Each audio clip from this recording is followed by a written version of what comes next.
Everybody agree? We have to do something? No? Technical. Okay. I call the first speaker, Liana Zikovic. Project Smart Spatial Data Infrastructures, concept for improving national spatial data infrastructure for sustainable development in Serbia. Okay. Floor is yours. Thank you. Good afternoon, everybody.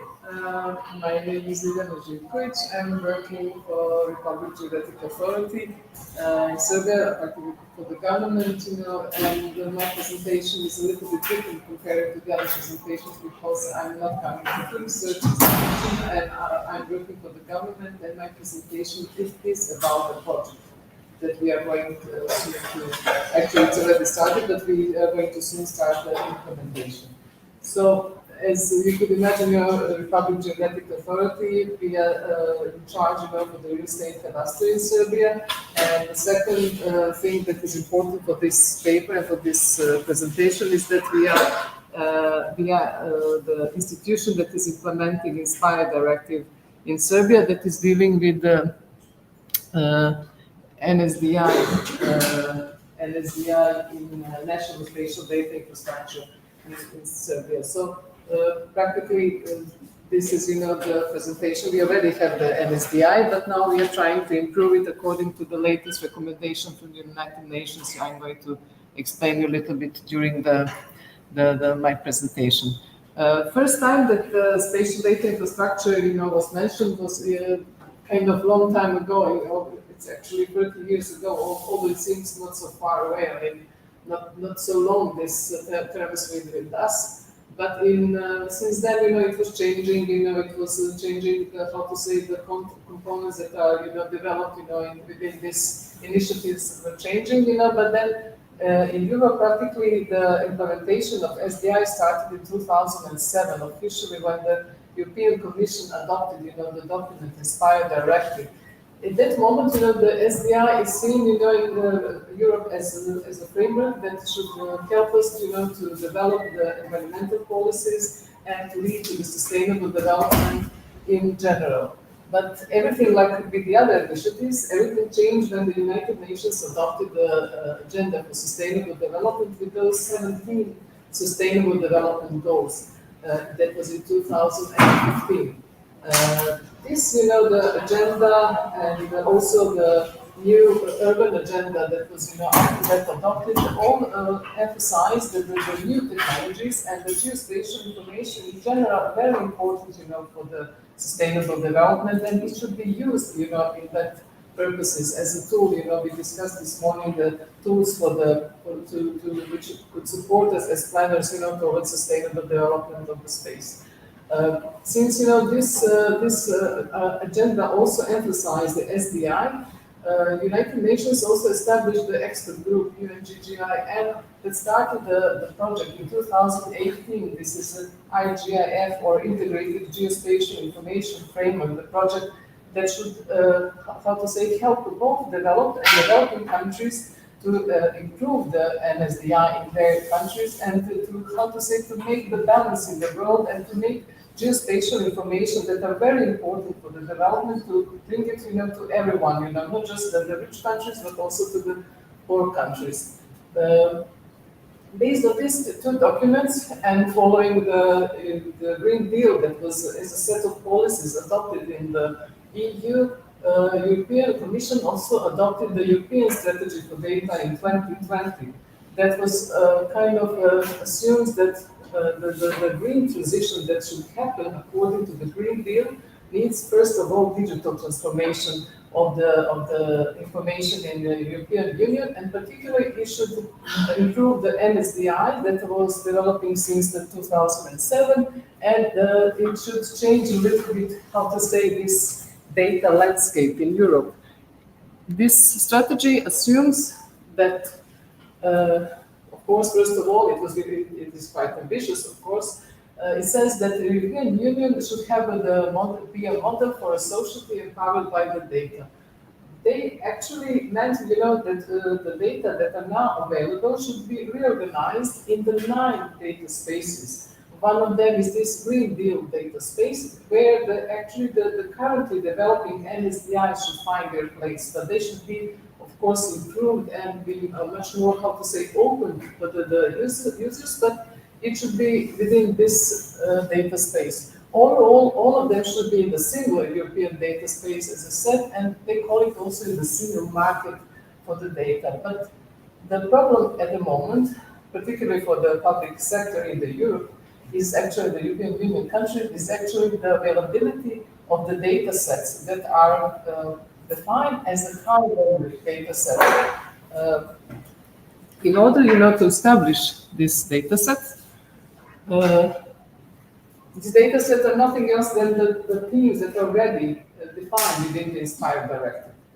But as you probably read, Inspire Directive should already be implemented fully. But in most of the European countries, there are some data sets are missing, services are missing. This infrastructure is not, and framework is not that flexible as it should be, and somehow the users have a problem to reach the information that are there to use those services, because the whole structure is quite rigid, which is not, how to say, something that is surprising due to the fact that this directive was enacted in 2007. Let's say back in 2007, and for the technology, this is kind of a long time ago, let's say, in a way. So within this strategy, two projects were launched, the Green Data for All and Destination Earth, in order to use the results of these projects and to improve the NSDIs that are now already existing. Besides that, as I said, these high-value data sets that are already identified somewhere in the Inspire Directive, they took it out and say, okay, these are the data that are very important and could be very beneficial for the economy and society in general. And they are falling in those 6 categories, from geospatial, environmental, meteorological, statistical, commercial, and utility. Of course, these geospatial are very important because they are bringing this, how to say, the highest value, because there is information about geospatial data where something is happening, So this information where something is happening is finally coming to the focus of all public sectors and everybody, all actors, in the European Union, because that is the common point for integration of the different information in space and making new insights and making the new knowledge for decision making and policy development. Besides, those, as I said, the geospatial as a high-value data set, they are really important. In this category, we have addresses, we have administrative units, the buildings, this, how to say, basic information, the basic, phenomena that are existing in our space. But besides that, the land use data set, in recent articles and the researchers came to the focus as the data set that has the geospatial information, but also it's because of that and because it has the information of how the land is used, it could be very good, and a very good, how to say, start point for integration with the other information that are also existing around us in the space, and good to have this geospatial information linked to them. So I emphasize this, we were looking at this land use data set as something that could improve the NSDI that now exists in the Serbia, I mean, not just in Serbia, but also in other countries, in the sense, that it could bring this new information quite valuable for the planning and for the development in line with the Green Deal, but also these new technologies that are going to come to the NSDI, as you remember that I mentioned UNIGIF project, plus the new information, the other high-value data sets, they are all strengthening the spatial planning process. I mean, they could, we will see, in the future. Because, all countries in the European Union, they have an obligation until the middle of the next year to provide high-value data set open. Completely open, and this is one of the challenges even for the developed countries, because the collecting the data and processing the data and making them available, it's really costly business, So, for example, our partners on the project, the Swedish Lantmäteriet, they are also having now a debate, and I think also other countries, and they want actually to negotiate a bit with the European information, how they are going to really make this valuable data set open, free of charge, to everyone. So back to my presentation. So if land use data set, if we establish it together with the other information, with the how to say, other geospatial information, or the other data sets that has this geo information data within them, it could bring us to something that Professor Bhatti and his team called integrated digitally enabled spatial planning methodology. That means that spatial planning and urban planning, of course, they could finally move away from the set of the procedures to the process, supported by, of course, the technology. Technology is the key here. So that means that, at the same time, decision-making loop and this analytics loop, could merge, and make it, possible also for the new spatial planning and the planning 3.0 paradigm to happen. That means, that I'm not going to spend a lot of time because this is really kind of in evolution. That that the it a user-centric process. That when the data are going to be on the net, available to everybody, the users are going to practically run in a way the planning process and where they want the improvements of the conditions, where they live, where they work, or something like that.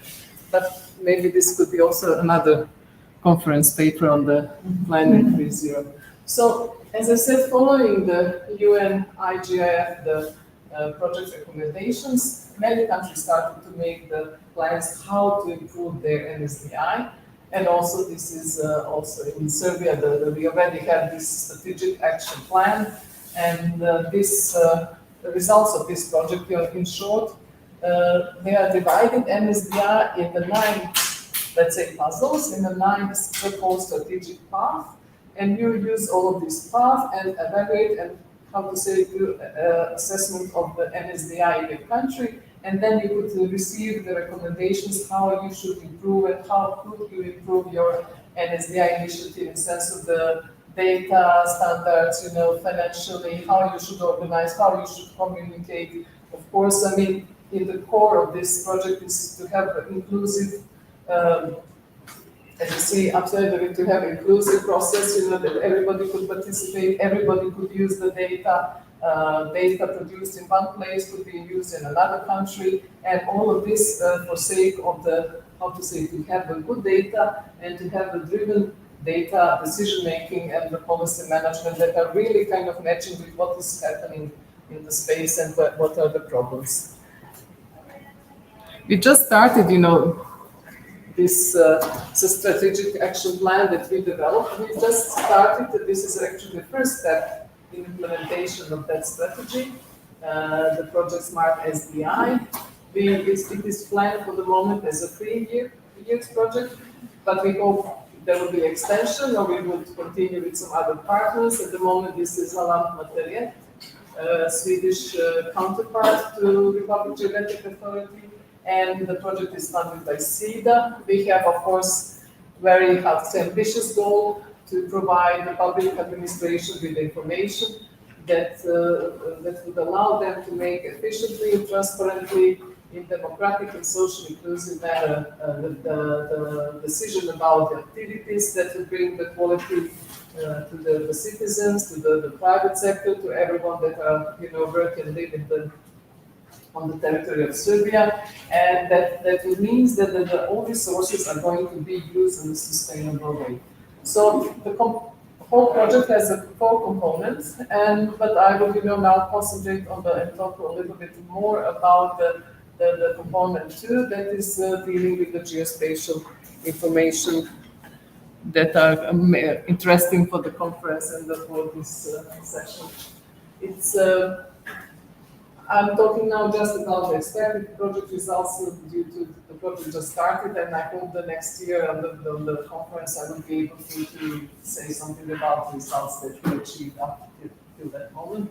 So first of all, we will create the new public sector geospatial data set. This is going to be the land use data set. This doesn't mean that our plans are done, on paper.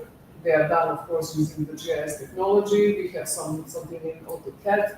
But this means that they are going to be done in standardized way. We will make the standard land uses following the Inspire regulations and rules. And also, of course, there will be some specifics, for Serbia. And so, as I said, this is also one of the project outputs, standard land uses. We will develop the data model, and we will do the pilot methodology, how we are going to collect information.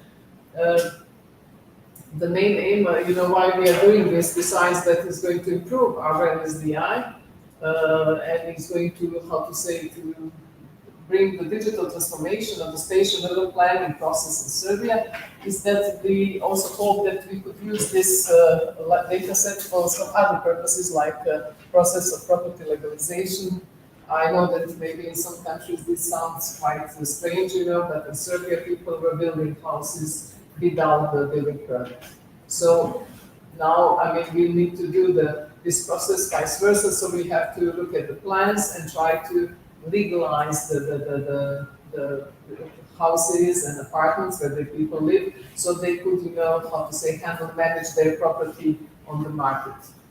Also, they would feel much safer, and they could do a lot of other things, and this is one of the actually SDG goals, to have everybody has right to the property, and the property should bring them, some security and other things. Also, of course, it's going to support infrastructure project implementation, and I think this is just some of the use cases we were thinking about. The second step in this component too is going to be exactly the creation, this integration between the existing non-geospatial data set and the geospatial data sets that we have in public geodetic authority, since this is in our responsibility to have this basic information, all the themes that are falling into the Annex 1 of the directive Inspire, if you know. Yeah, so this is, as I said, administrative units, addresses, cadastral parcels, buildings, elevations, all of this basic information that you could actually use for, I call this small type of georeferencing of the information that doesn't have this geospatial orientation, and it's not clear now where they're in the space, but it's much easier when you see something where it's falling in the space, then the space and the decision making is much easier. I think that you all know. This is actually one of the reasons why we have so many and different researchers here on the conference, where their data, when you put them together, what new insights, what other things you see, and how you see the patterns are repeating or something like that. So, as I said, we would also do the pilots here. Most probably we are going to, our use cases are going to the level of the SDG indicators. This is actually one of the responsibilities of my institution, towards the UN, to link, the statistical information with the geospatial information, and to measure, how we are improving in SDG achievement. So, as I said, we hope with these 2 or 3 pilots that we would have developed methodology, and that we would establish interoperability between the data. And this is actually, I think, one of the very important words now in the European Union: interoperability. Interoperability between the data, between the systems that exist, and to use the information. It doesn't matter where they are, from which resources they are coming, from which system they are coming, but to be able to look at them together, in one environment. So, and finally, we would improve the platform that now exists. It's based on the adaptive technology. We call it GeoSerbia 2.0 at the moment, but well, this is like for all NSDIs. This is a geoportal, but we want actually to have a platform. Maybe it doesn't look that there is a difference, but there is a difference in sense, that if you read the implementation, the act for the high-value data sets, you would see that those data sets are very important for the society and for the economy. They should be exchanged very easily using the APIs and being open, and being able to share between the systems are completely different compared to the what is now the situation. Also, we plan, to have to develop the platform that would be, how to say, more user friendly in the sense that not just to establish the communication channels, but also to have some online, the small movies, and to promote the geospatial information, the importance of geospatial information, but also to try to explain, the users how they could really use the information. Sometimes it looks like that even if you open some data sets, at least this is our experience. When you open the data set, the user they are not sure how they could use this information, for what purposes, how they should combine it, where their data sources or something like that. Okay, this is actually the basic problem with NSDI. They are mostly for professional users, and it's not easily accessible for someone who doesn't deal with the GIS or this type of technology and geospatial information. So to be, how to say, to explain how they could be used and for what purposes, and then we hope, with all these use cases we plan to develop and to present there, we hope that they are going to use much more in their work and life our data sets. So, as I said, this is the first step in the improvement of LSDI. We would be working along the strategic paths of data and innovation, and we would integrate all available public sector data, hopefully, and they would be available there for the right decision making, as I put it here, data driven, and to be, how to say, to have the new insights and the new knowledge for the policy management. I hope that the information on the end would be much simpler to be used and accessed, and all the public sector data spaces. But I think that the most important thing with this improvement of NSDI, this initiative that are coming from the UN GGIM, is that it's probably the right time we are from data, we came to information easily, but now the knowledge is missing. And today and yesterday, a lot of people are talking about the indicators, indexes, something. Actually, that's the knowledge. So I think that what I was talking last 15 minutes or maybe more, it was something like from this initiative should come the data for the academia. And from academia, all of these researches and all the algorithms that you are developing, doing researches should come here and to be used by the public sector and for the private sector and for other users. It should be something like that, Of course, I'm always optimistic, but I hope, as I see it, and listening presentations, I'm more and more sure that this is a link between the academia and the public sector, and where we should meet and to create knowledge for everybody and for this better sustainable future. Thank you for your attention. Thank you, Liliana, for your very interesting presentation. Questions? Okay. Hi. Yeah, I think this is fabulous what you're doing. So congratulations for all your work. It's exciting and at the same time a lot to do. I'm curious about when you say like high quality data or high value. Sorry, you said high value data. Yeah. So two things I'm interested in. How do you know which data is high value? Because I don't know, data can be high value for me, but not for Rosanna, or it might, there are different requirements for that. So how do you define what's high value? And then the other one for me interesting is how do you assure data quality? Do you have like data, of course, metadata, I'm interested, but specifically, how do you think about you as a,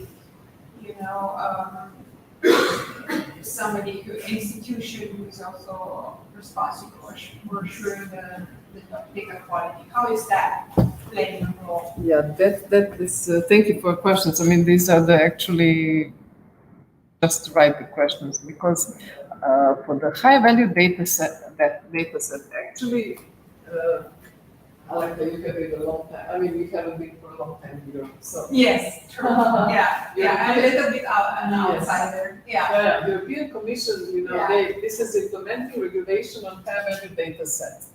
Actually, there is they decided already, and there is a regulation, and there is a list of the high-value data sets that every member of EU should provide. So they defined which Yes. data is the high Yes. value data set. And all EU countries, they have, I think, 16 months, and it's already, time is counting. And I think it's the middle of 2024, they should provide those information. So there will be the same data sets for every Yes. European. Yes. They agree that these are the data sets that everybody should Okay. provide. And, you know, so there is no, I mean, It's not you deciding about that. no. But the problem for the EU country is that, I mean, first of all, you need somehow to finance data maintenance, collecting data, maintaining data, and of course the services and everything that is coming. So I was, you know, I think that only, even though, I think that Norway, which is not, Norway is not a EU country, but they have, you know, even they have challenge, you know, but I know the Swedish, they are going to the Norway to learn a little bit how they should provide this information. About the quality, I mean, the quality, there is, you know, I mean, when you, how to say, value the quality of the data, there are, you know, those things that you always have to check. But I'm here focused maybe more on the, and also it's defined by the Inspire Directive, and I don't know what is going to happen on the end of the Inspire Directive, now they're changing it. Yeah, I mean, but I think what is important, not just because of Inspire everything, is, and then I was listening to the presentations today and also in the before conferences. The problem is that the information should be, for the decision making should be on the local level, on the very local level. The lower the better. And actually we are missing those information. But hopefully maybe technology is going to bring to us, you know, the solution like now. I mean, is it obvious, you know, we are planning how to provide and collect the data, but now the data are coming and we see the Inspire is just going to be one part of the Green Deal data space. Data are now coming, you know, from the Internet of Things, you know, from different sources. I mean, the colleagues had a presentation on that. They are coming from all around, and they are from the big data, I mean, from the sensors and everywhere. It was on the Hamburg conference, there was even one company said that they are going to make the leader data for whole country, for whole planet.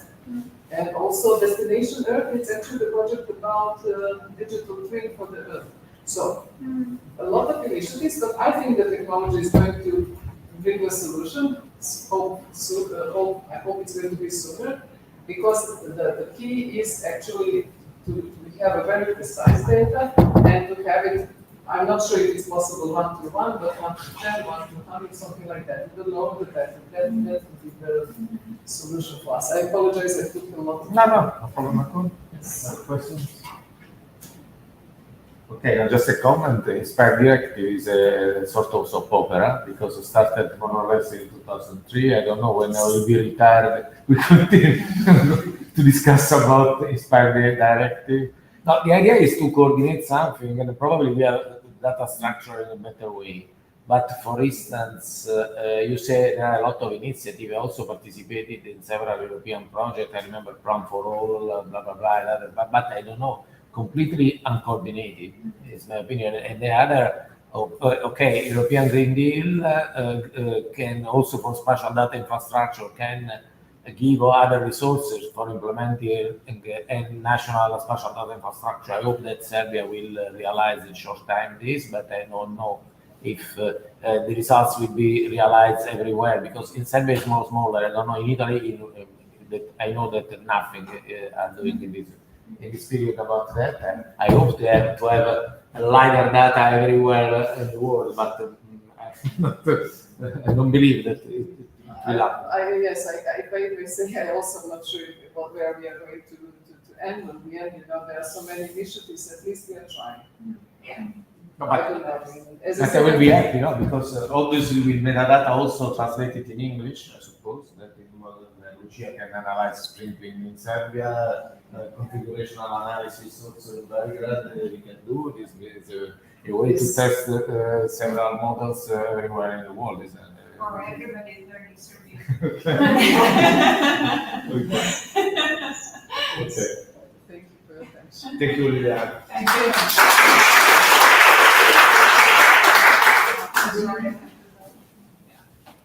Okay, the second speaker,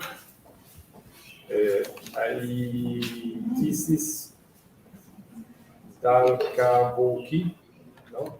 That's it, yeah. So it depends, an autistic, but you No, can get, can you repeat better? No, sorry. it's autistic, not kabuki, but it's okay, no one can pronounce it. It's why I introduce myself to people as just out, just only out. Okay, wonderful. That was presentation Open Cinema Map, Open Data, and Open Data and Digital Ethnography as a means for grasping the evolving spatial pattern of cinema at any case study. Sorry, but I guess My phone, because I know it's better. My glasses are. So, now for something completely different, culture. You might be wondering exactly what culture has to do with something like development, which is part of my PhD thesis, which is ongoing at the moment. Now, to be honest, culture has been conceptualized as a method of development or as integral to development and urban prosperity since Jane Jacobs and up to and including people like Richard Florida. So this is nothing new in literature. We also need to talk about the Sustainable Development Goals, the SDGs. These were a 17-part plan proposed by the United Nations in a way as a goal to end inequality and poverty and create a pathway to sustainability. After a while, the SDGs started becoming integrated into other levels of government, with the European Union in particular being really interested in them and integrating them into their own plans. And culture plays a significant direct or indirect role in just about every one of those goals. Culture is considered to have intrinsic value, but also bring prosperity, social cohesion, and contribute to the overall well-being of European citizens. And it is also at the heart of European image and its worldwide influence. Now, from all the sectors of culture, why focus on cinema? It's simple. First of all, cinema is a huge generator of profits, both in terms of actual production of content, see Hollywood, but also through related activities, either its consumption or other mediums like other forms of its dissemination, for example, film festivals. Also, it has received significant legal attention as part of the famous cultural and creative industries, which was a term proposed in the 1980s and the 1990s. Since then, it has received increasingly greater legal attention, particularly in the EU and the rest of and in Greece as well. At the same time, though, cinema also has a social value. Cinema is a place of culture dissemination, but also of socialization. Smaller cinemas and neighborhood cinemas in particular, especially post-World War, World War II, were places of socialization and bringing and social cohesion. They even became local reference points. This increased attention to the cinema also brought forth just how vulnerable it can be to crises and technological, socio-political, and demographic changes, from the 2008 recession to the COVID-19 pandemic. The result is that cinemas can safely be considered levers of development.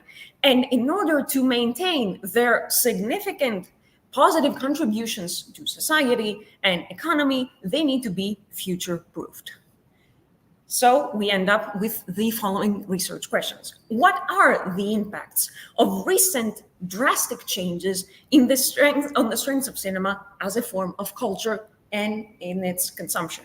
Specifically, in terms of raw data, how has the spatial pattern of cinemas evolved in the last 20 years in a specific area, which we'll talk about later, and secondarily, which types of cinema enterprises have been most affected by these changes? How we respond to these questions will be really important in formulating further plans for the developmental potential of these enterprises in the form of policy suggestions. This is our overall methodological approach, but I want to focus on three things: data acquisition, the database creation, and result extraction and analysis. Let's start with the first one. We need to keep in mind two relatively recent trends in digital data production. One is crowdsourcing. It is the use of the expertise of a large number of users with a lower cost, of course. See, for example, projects like Wikipedia. Also, we need to keep in mind what has been dubbed the volunteer geographic information movement. That is, geographic information acquired and made available to others through the voluntary activity of individuals or groups. Think, for example, of all the geotagged pictures people post on social media. The result has been thought of as the wikification of geographic information, and probably its most popular and widely spread example is OpenStreetMap.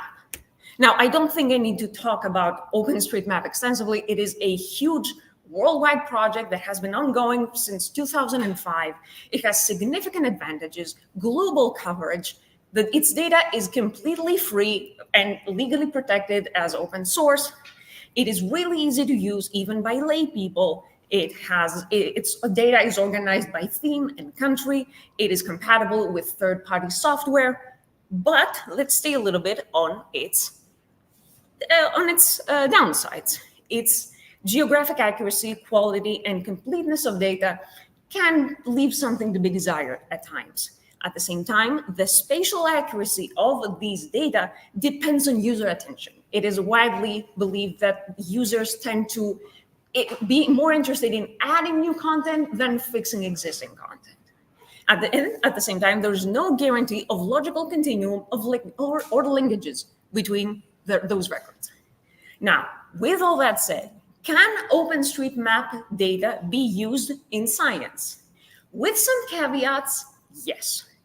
The data set is constantly improving, and this is something that the community is actively interested in.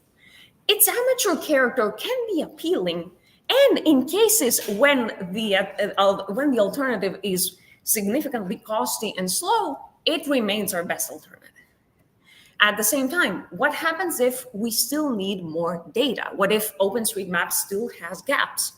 For this, we turn our attention to two different disciplines. One is ethnography, a discipline that does indeed capture social meanings and ordinary activities of subjects in naturally occurring settings, which we call fields, but at the same time, it has expanded online, allowing for the creation of new tools for collecting and analyzing data online in fast and discrete ways.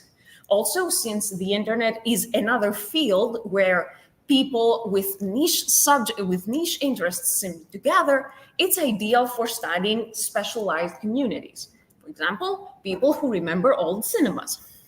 At the same time, we also keep in mind the ideas put forth by cultural history, which is an area between history and anthropology, which is interested in the values of small groups and allow for the social sciences to expand into culture. The result is when groups have niche interests which are not officially documented, we can use them and their expertise to gather information. In practice, what this means is that we used data from unofficial but legitimate sources like personal collections, blog posts, etc. Now, for our current project, Our study area was the Athens metropolitan area. To focus on an area of extreme interest, it is the capital of a large Mediterranean nation, and to expand upon previous research, which mostly focused on downtown Athens. Our time span was from 2005 to 2022, with the individual years used for 2005, 2012, 2019, and 2022 as years when we mainly collected our data, because they are extremely significant. We dub them turning point years because they encapsulate many of the major crises that the market suffered.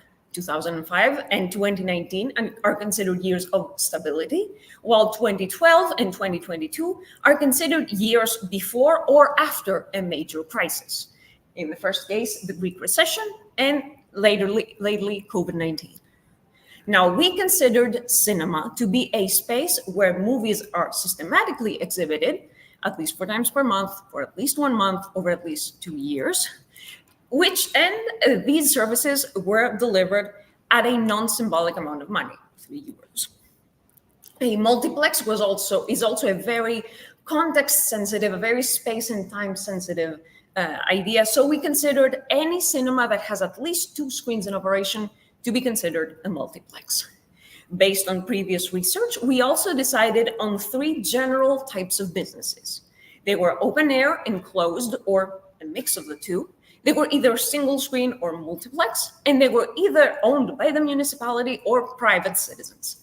And we considered when they opened, what year they opened, and when they closed. One more thing we wanted to examine was how close are cinemas to mass transit.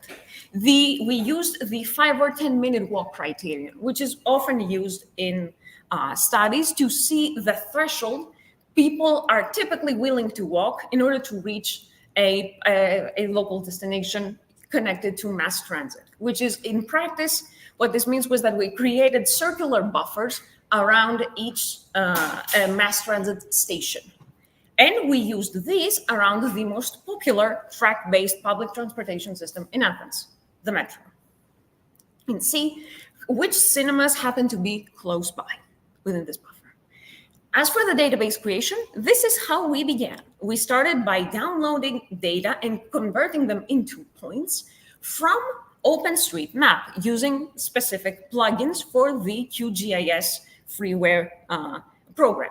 We located 132 cinemas, and they were relatively up to date and with satisfying accuracy. There were some issues with the building shapes, which were easily fixed with more georeferencing. And besides, they weren't really worrying because the cinemas were already represented as points. What we did have a problem with was the enterprise categorizations, which had nothing to do with our own categorizations, and specific time inaccuracies and omissions. These were spotted and substituted by methods of digital ethnography and cultural history, as we mentioned. We went through the aforementioned years, checking screening programs, books, blogs, official web pages, and social media profiles from local businesses, and tried to add as many cinemas as were operational during this time span. The result was 70 new enterprises. Some errors that we found were compatible with previous research. We could not find data for 3 cinemas, so we omitted them from the data set. And there were some small disagreements over the dates, which usually were a few months. And we confirmed the details, and we took the dates that were confirmed from multiple sources. These are our results. And I want to redirect your attention first to this very specific. You see that the greatest loss in number of cinemas occurs before the peak of the Greek crisis, which is thought to occur in 2013 to 2015. In fact, the number of cinemas seems to recover after that with 9 extra enterprises. And in the end, the COVID-19 pandemic didn't have that significant of an impact on the number of operational businesses. As for the type of cinema that is mostly affected, these are enclosed cinemas and surprisingly multiplexes, which don't seem to be as resilient as we'd consider them to be. At the same time, open air and municipal cinemas increase in number, which is, I believe, unheard of in research like that. The metro also does not seem to really contribute to cinemas being operating more efficiently. There is a specific number of multiplexes that seem to benefit after a while thanks to being close to metro stations. But other than that, and the metro's early operation in the beginning of the 2000s, it doesn't seem to really affect cinemas, as in fact, the number of cinemas in proximity to the metro stations decreases with time. Let's map the cinemas that closed for a little bit. You can see here. This is the downtown Athens. This is the municipality of Athens. This is the heart of the city. You see that most cinemas that close, 59 in total, seem to be located here, also in the area of Piraeus, the port city Piraeus. And they seem to be mostly enclosed and multiplex cinemas. Also, most of them closed between 2005 and 2008. Again, well before the peak of the Greek crisis, which is interesting. They also seem to go from the western suburbs and then with time, and apart from the center, the city center, which is always affected, move towards the south, towards the suburbs. We talked about cinemas that closed. Let's also talk about the new enterprises that opened. In total, there were 14 new cinemas, mostly around 2005 and 2006, out of which only half of these are still operational to this day. And they mostly are multiplexes and municipal cinemas, which open mostly here to the south and the western suburbs. What is even more interesting is the old enterprises that had closed and now reopen, all 16 of which survive to this day. Most of them are open air cinemas, but this is unprecedented, like so many old businesses being revitalized by new owners. What's also interesting is their spatial variation, with new cinemas starting from the city center and going outwards, and with reopened cinemas starting from the suburbs and gradually moving towards the center of the city. In other words, what have we mostly seen? We have seen a downturn in the sector, which is completely in line with post-COVID trends worldwide. But at the same time, we have seen some interesting variations. We see that there was a crisis in this specific sector even before the recession. We also see the resilience of open air and municipal cinemas, and we see that there is not a guarantee of success for a cinema by being connected to mass transit. The creation of new cinemas at the same time does map pretty neatly into the suburbanization and population relocation trends of the last few decades within the Athens space. The downtown of Athens is mostly affected thanks to a rise in land prices and a competitive and saturated market.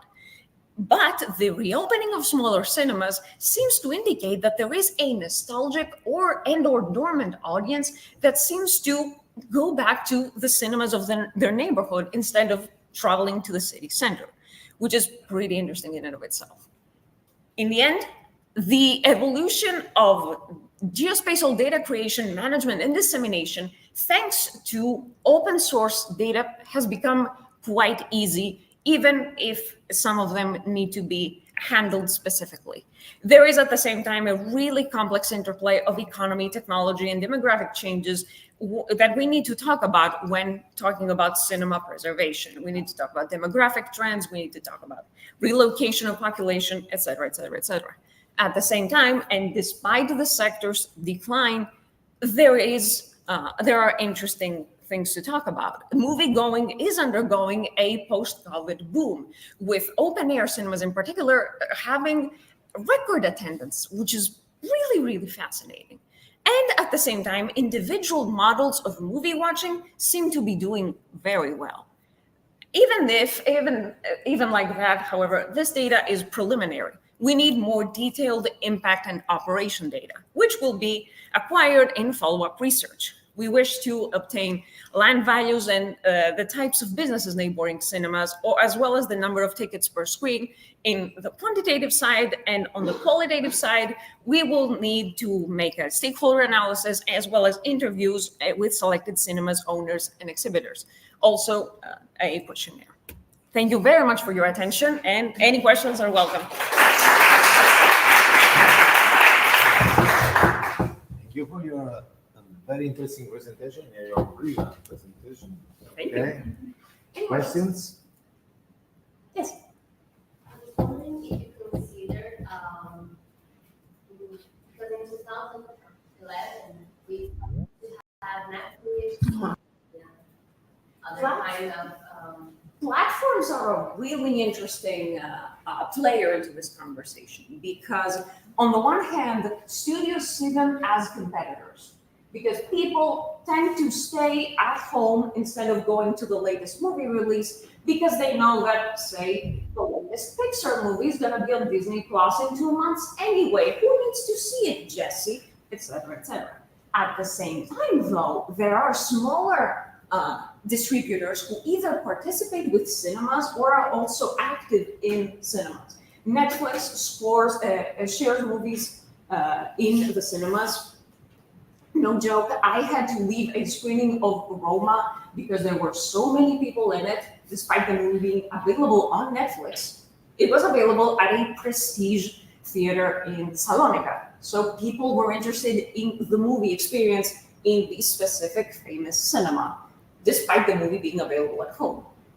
At the same time, there's also smaller distributors like the Greek company Sinobo, which also distribute art house movies, both for screens and for laptops. They are also an online distributor. So I think the conversation is really, really interesting and really, really complicated. And I think it depends. I think it's gonna be fascinating. I would like to schedule an interview with a Netflix representative, for example. But I also think it's impacted audiences in another way. Here's an example. Within 2023, new movies started being shown in cinemas because similar genres were showed potential on Netflix, which is fascinating. Movies that never get distributed in theaters were because of recent demographic changes. That's really interesting. Anyway, yeah. Yes. Thank you for your presentation. And I understand that it's ongoing research. And in next step, which kind of data you will be analyzed, and you consider to analyze, for example, the supply of the film and cinema related to the kind of specific issue or no? I have prepared a questionnaire that I have been sending to cinema owners in Athens. In total, there are 141 enterprises. Maybe 2 more have been added. I need to check, but I believe so. In any case, I have asked them to basically create an informal profile for their business. What kind of movies they screen, what kind of audiences they either cultivate or see coming. So this is one piece of data. Also, I have asked them to estimate what their expenses are or what their income is. Again, not being too sensitive because this is sensitive information. I don't want them to be really scared to share anything. But this is the kind of data I am interested in, to see how they have adapted and some foundational data about their incomes and expenditures. Okay. Anyone else? It mixes a lot of data, the obviously demographic data, and also we have a lot of theaters. Yes. In Athens, it's I think the greatest number of theaters it was before in Europe or something like that. It was really. I don't think so. I think that the person doing this research in Paris is going to have a much harder time than I ever will, because I believe Paris has about 400 theaters still. In any case, the data is quite a bit, but still, with OpenStreetMap provided me a great bulk of it already processed in a satisfactory manner. So this significantly eased the process and created an outline for completing the rest of it. Also, there were some cinemas that I excluded because I did not consider them a part of the main market. For example, adult theaters. Adult theaters go in an entirely separate category. They would be hugely fascinating, but they're not part of my research. Very well. Okay, thank you. Again.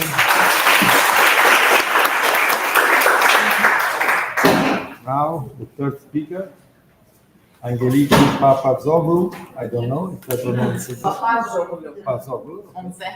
Okay. And the comparative study for the investigation of self-movement with the syntax method, the case of Mati in Eastern Africa.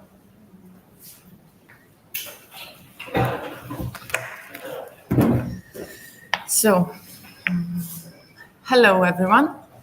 My name is Angeliki Papazoglou, and I'm a master graduate of geoinformatics from National Technical University of Athens.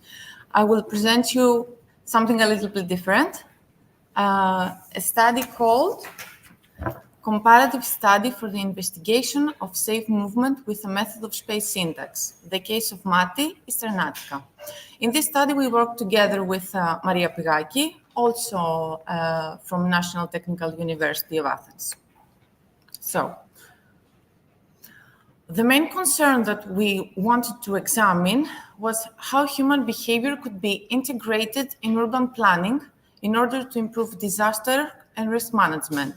So this study, as for purpose, has to present a comparative analysis between two road network configuration scenarios, aiming specifically to investigate the spatial functionality of urban space and contribute in urban design in emergency cases, such as like wildfire, as the one that we are going to examine. As for the methodology, we used space syntax and its techniques. Also, we used multi-criteria decision analysis, specifically analytical hierarchy process, and Pearson's correlation. This research structure is completed with conclusions and potential future developments. So, as for study area, we chose to examine Eastern Attica, specifically for municipalities, municipality of Pedeli, municipality of Dionysos, municipality of Marathonas, and municipality of Rafina Pikermi. As for the population of the area, according to census 2011, because it was the most recent census, the population was approximately 129,000 people, with having increase in seasonal population related to tourism. As for the climate of Attica, it's classified as maritime with dry and very warm summer.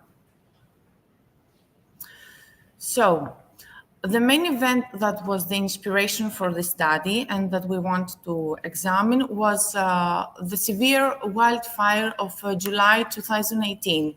It was a very sad year for Greece because this was a huge wildfire located on Mati. Mati is a summer location on the municipality of Marathonas.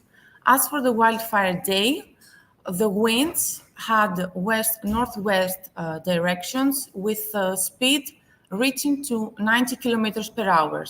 As for the wind gust, their speed was 120 kilometers per hour. The fire started from Daupedeli and moved toward to the summer location of Mati, leaving Mati almost destroyed and having 103 casualties, a number that is one of the most casualties in our country. So, in this slide, you can see two satellite images from the study area. before and after the event, and you can see clearly the extent of the burnt area destroyed from the wildfire. So, moving to the general framework of our study, it has 4 stages. As for stage 1, we have a selection of road networks scenarios, scenario 1 and scenario 0. The second stage is the investigation of spatial patterns of road network with space syntax and the investigation of urban patterns from road categories and slope. Moving to the third stage, we have the investigation of the functionality of road network patterns with a multi-criteria process, AHP, for the 2 scenarios that we selected before. And at last, we have the fourth stage, a comparing analysis of road network usage rates for the 2 scenarios. So, starting with scenario 1, we have the selection of the 2 scenarios. Scenario 1 is referring to syntactic pattern.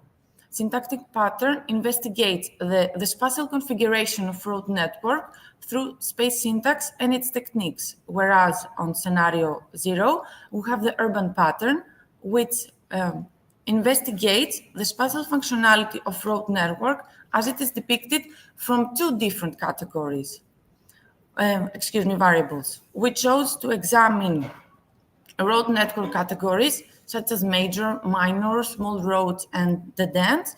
And also, we examined the road network based on the study area slope. Moving to the second stage, we have the investigation of the spatial patterns. As for scenario 1, we have, as I said previously, the syntactic pattern. We use space syntax, which briefly, space syntax, it's the theory of space, and it refers to the configuration of the urban space based on how humans perceive the space they live in, how they move, and how they use the space. We use specifically angular analysis, which calculates the shortest route based on the smallest angle. And as for the syntactic patterns, we use angular choice and angular integration.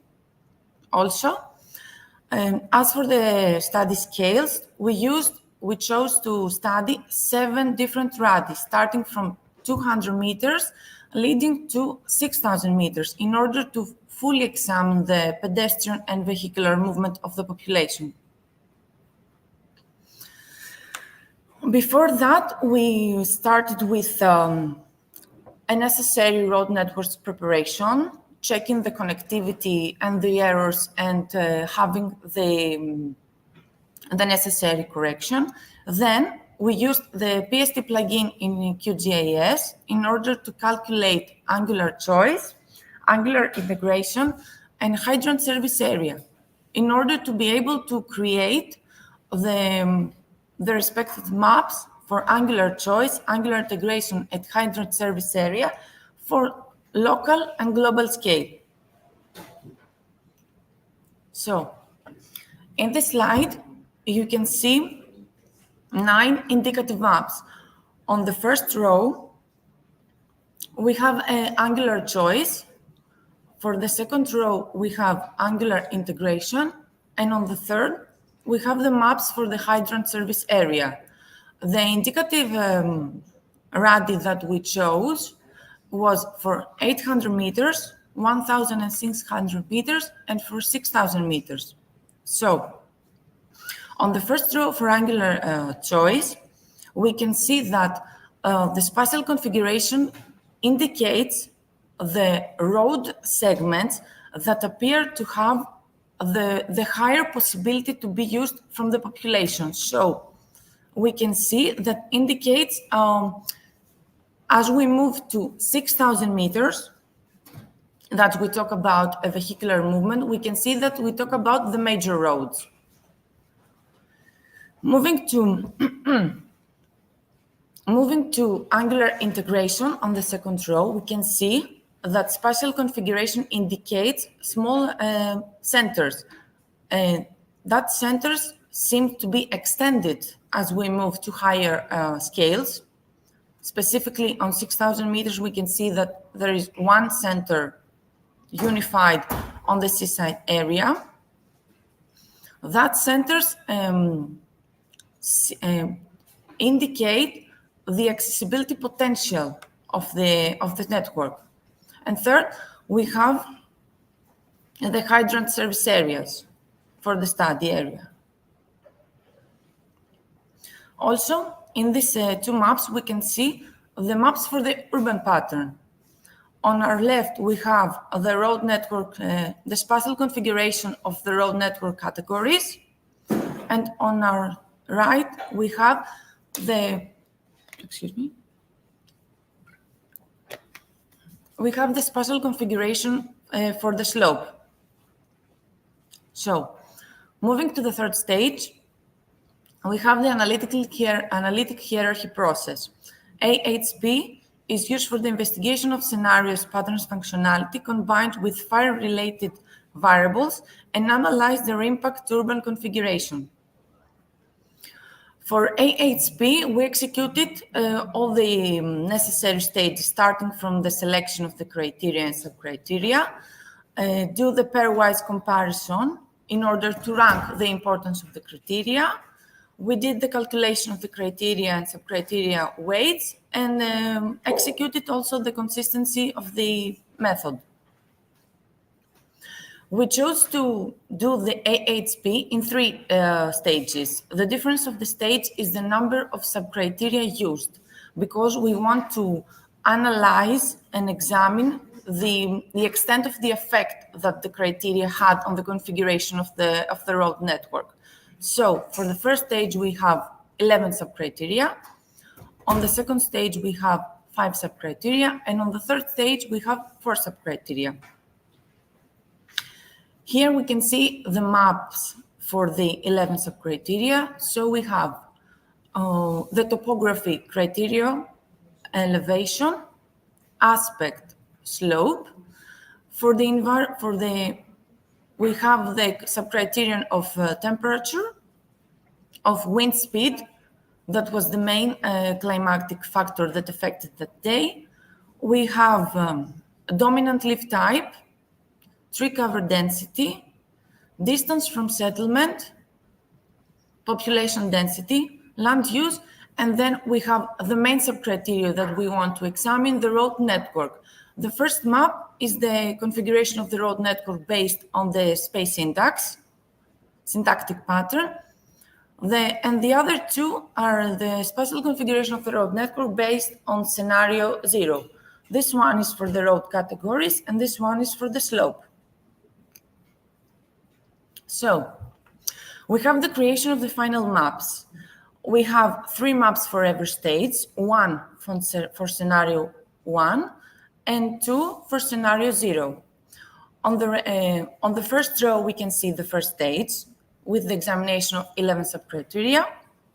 On the second row, we can see the second stage with the 5 sub-criteria. And on the third row, we can see the third stage with the 4 sub-criteria. These maps indicate the fire risk value of the area, and we used the space syntax color palette in order to be able to have a comparison with the first maps, the first stage of examination. So, with colors yellow to red, we can see areas with low fire risk values, which we translated to high functionality. These are the areas that the population can have a better movement in the urban space, and the network has higher functionality. Whereas the areas with colors green to blue are the areas with high fire risk values, and the road network appears to have lower functionality. In this slide, we can see the 3 maps for the third stage, for scenario 1, syntactic pattern, and scenario 0, urban pattern, with a closer look. Apart from the functionality of the road network, that it seems to be on the seaside area, particularly, we can see the difference in the connectivity of the road network.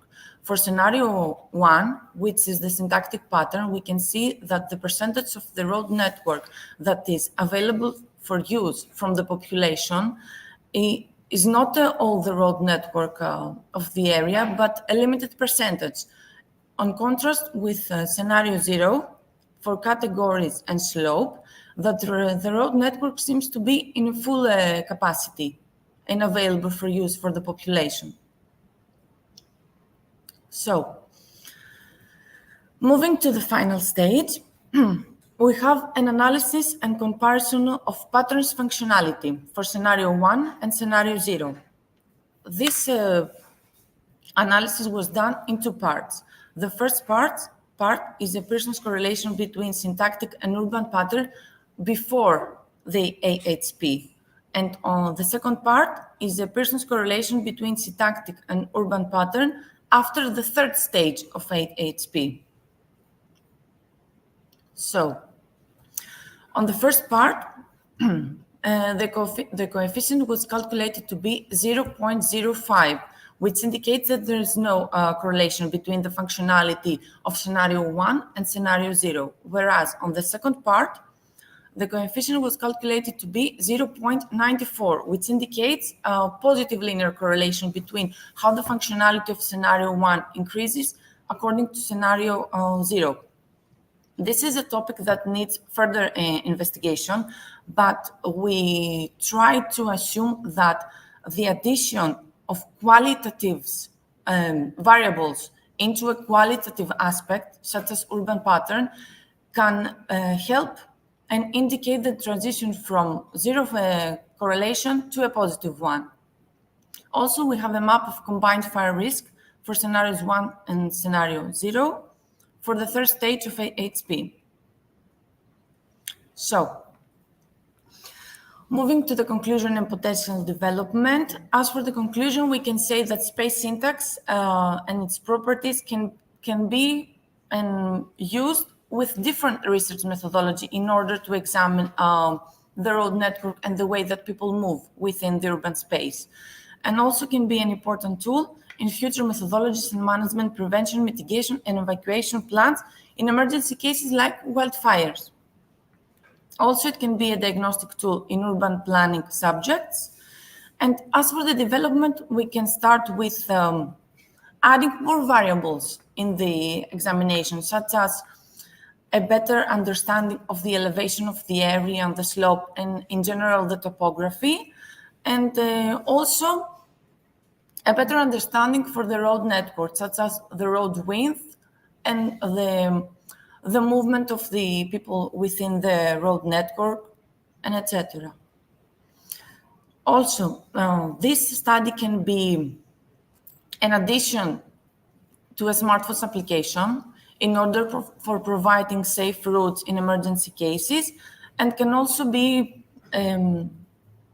a platform to organize educational programs for educate the population regarding the movement within the urban space in emergency cases. Thank you very much for your attention.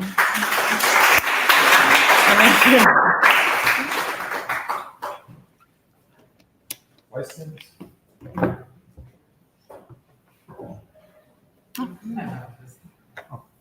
Thank you for this very interesting quantitative approach to the dramatic event of fire disaster in Mali. After this event, as I know, the most problematic condition that has been identified was not, of course, the road network, how this illegal settlement had developed through the years, but most of all, the problematic connection of the settlement to the sea. So Yes. we had dead-end streets driving people towards the sea, so they could be safe, but they couldn't reach the coastline to be saved by for example, the boats. Did you took this parameter in your analysis, or maybe in the first, no other elaboration? Yes, thank you very much for your question. What you are referring was one of the two parameters that we wanted to examine. The first one was the situation of the road network, because, as you said, one of the two problems that lead to having so much casualties that the traffic jam on the major roadway, such as Leoforos Marathonos, which is the one that most of the people have trouble. Yes, it is the only one, not the only one, but it is the major road that can lead people out of the area. The other one is the one that you're referring to, that because of the dead ends and because of the difference in the topography, there is a specific area near Rafina and specifically Kokino Limanaki that it has a very problematic topography because it is a cliff. The slope is very difficult for the population, and a big amount of people trying to go to the coast, as you say, found that problem and lose their lives. So this aspect we tried to examine through scenario 0, the urban pattern, examined the road network through the slope. So we use the area slope and have a road network as a layer in order to be able to see how the road network is configured through the slope. These areas are indicated on the maps. If I have the time, I can show you. So this one with the 5 sub-criteria. The area that I'm talking is, I think, not somewhere here on the green, if you can identify them here. Yes. The green one. This is the area with the high slope. High slope. Yes, there are cliffs in this area. So this connection of slope and topography with road network indicates the problematic areas of for the topography.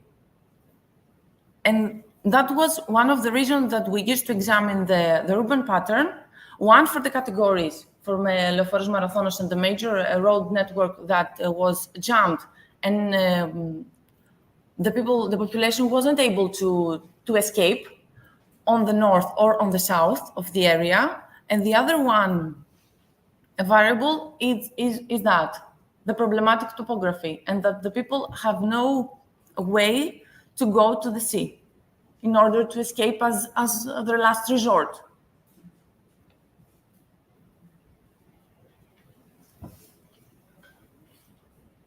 So thank you again to give me the opportunity to examine a little better. Okay, thank you again. Thank you very much.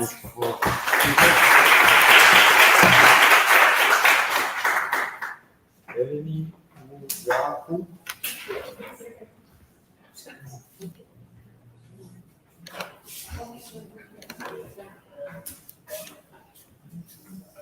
Spatial tools and PP WebGIS platform for sustainable urban development and climate change adaptation, particularly planning urban areas with special conditions. Thank you very much. Thank you also for pronouncing the name correctly. Oh,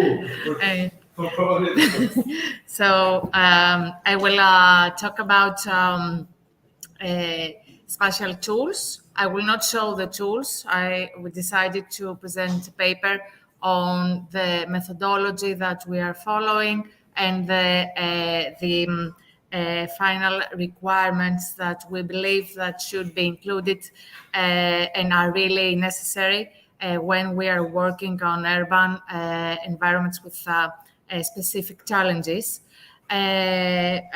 regarding sustainable urban development or climate change adaptation plans and strategies. This project and this research is part of a research project. It is called Eleona's PPWebGIS. PPWebGIS stands for Public Participation WebGIS platforms, and I will talk about more general on tools and toolkits that can support the whole process of planning in areas with specific challenges and core urban areas with specific challenges. So this research project In this research project, we participate 5 partners, and all of us, we are from the private sector. Some of us, like myself, from social and solidarity economy aspect, cooperatives, others are NGOs, and some partners are technological partners working on open source SDIs and other geospatial tools.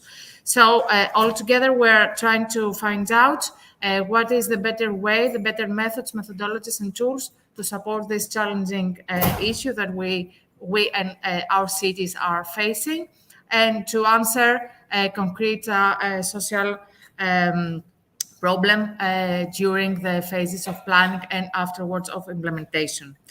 So we already know, we don't have to talk about it, that GIS, geographical information systems, are of course crucial. Not only the systems, but also the data, the knowledge, information, and the whole circle, especially when we deal with spatial decision making, and we need multi-criteria analysis, structured procedures that need to be repetitive and reliable. The second step, the next step, is that when we deal with urban development, with sustainable development, especially under the aspect of climate change, sustainability, and Green Deal, and all the nice things that the last years we are facing, we need the participatory part, the involvement, and not only from the general public, but also very important from the public agents, from the stakeholders, from the experts, but also from the inhabitants and so on. So the aspect of public participation GIS is really needed and very useful in this context. And of course, we already know that an effective urban planning, especially in conditions that are more challenging than usual, is a crucial part in order to address those problematic areas. And with collaboration and inclusiveness, we are trying to move forward. So all these aspects, and of course the participation aspect, we find them very essential elements, in global approaches like the Sustainable Development Goals, the UN Habitat, the climate adaptation, the new European climate adaptation strategies, other European strategies, resilience concepts, and of course, lastly, the last years, horizontally, demanded by almost all European missions and initiatives, like the Horizon missions, and of course the new European Bauhaus, meaning that at least in words, in paper, in strategies, we need to have data-driven approaches, but also participatory and community-based and community-led initiatives. So we are trying to find out how this can be actually work especially in challenging areas that we have added problems more than usual. One of the steps of our research, because we are most of the partners, we are working on the aspect of public participation platforms based on WebGIS systems from 2019.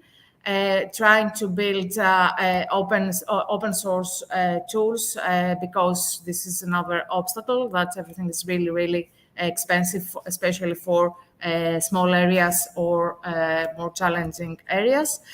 So we've seen that studying the literature, but also grey literature and case studies from cities around the globe, that from 2015, maybe the Rio agreement put the first cases. I don't know.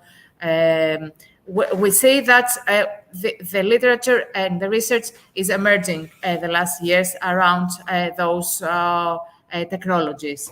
So we see a pattern. Of course, the last one is 2013 that the research was the first semester of, we don't have all the publications of 2023 yet. So we see that we have a lot of documents focusing on public participation web platforms integrated with GIS, and a smaller amount that is actually focusing on urban areas. So we found out that in the first 3 rounds of research, we have 31, only 31. I'm mentioning those numbers because working on GIS or WebGIS, there are thousands and thousands really emerging, but focusing on urban areas, climate change, and public participation, it's a new field that has some opportunities for the cities and for us as researchers to work on. 60% of the literature is only at the last 5 years. So especially the COVID situation seems that had pushed the practitioners and the city developers to try to use GIS tools coupled with public participation.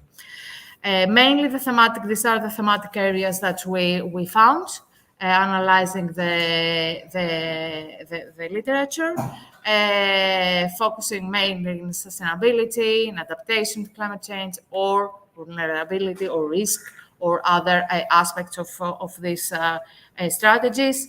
Ecosystem services, working a lot of cases of urban green spaces, regarding landscape values in the previous session. So also some interesting aspects on this. Of course, smart cities, waste management, or very localized pilots. We found out, as expected, that there is work in different scales, in the city scale, in the neighborhood scale, in the street scale, but at the same time, local scale, that is really, really important, and we lack of empirical data a lot. But most of them are low in the aspect of engagement level, meaning that most of cases of participation are found to be consultation, or just informing the public, or questionnaires, just asking something, get back a feedback, and not more elevated levels of engagement, like co-creating the strategies or local interventions and so on. But when we are dealing with the planning, the urban planning, especially in challenging areas of the cities or next to our cities, and drafting sustainable development plans or climate change adaptation plans or resilience strategies and other kinds of planning processes, what we have found and we know is that we need advanced participatory needs and advanced technical needs in terms of data, of visualization, of analysis, but also in participation. I'm mentioning platforms because there are not just portals. We need the users and the participants to be able to interact, and in different ways, depending on the phase of the planning or the needs of the planning. Usually those plans, sustainable plans, climate change adaptation plans, they are higher complexity problems because they deal with very complex, of course, fields and thematics, but also in different scales, in different time. We have a different implementation time of those plans. So we need to navigate in different levels all the time.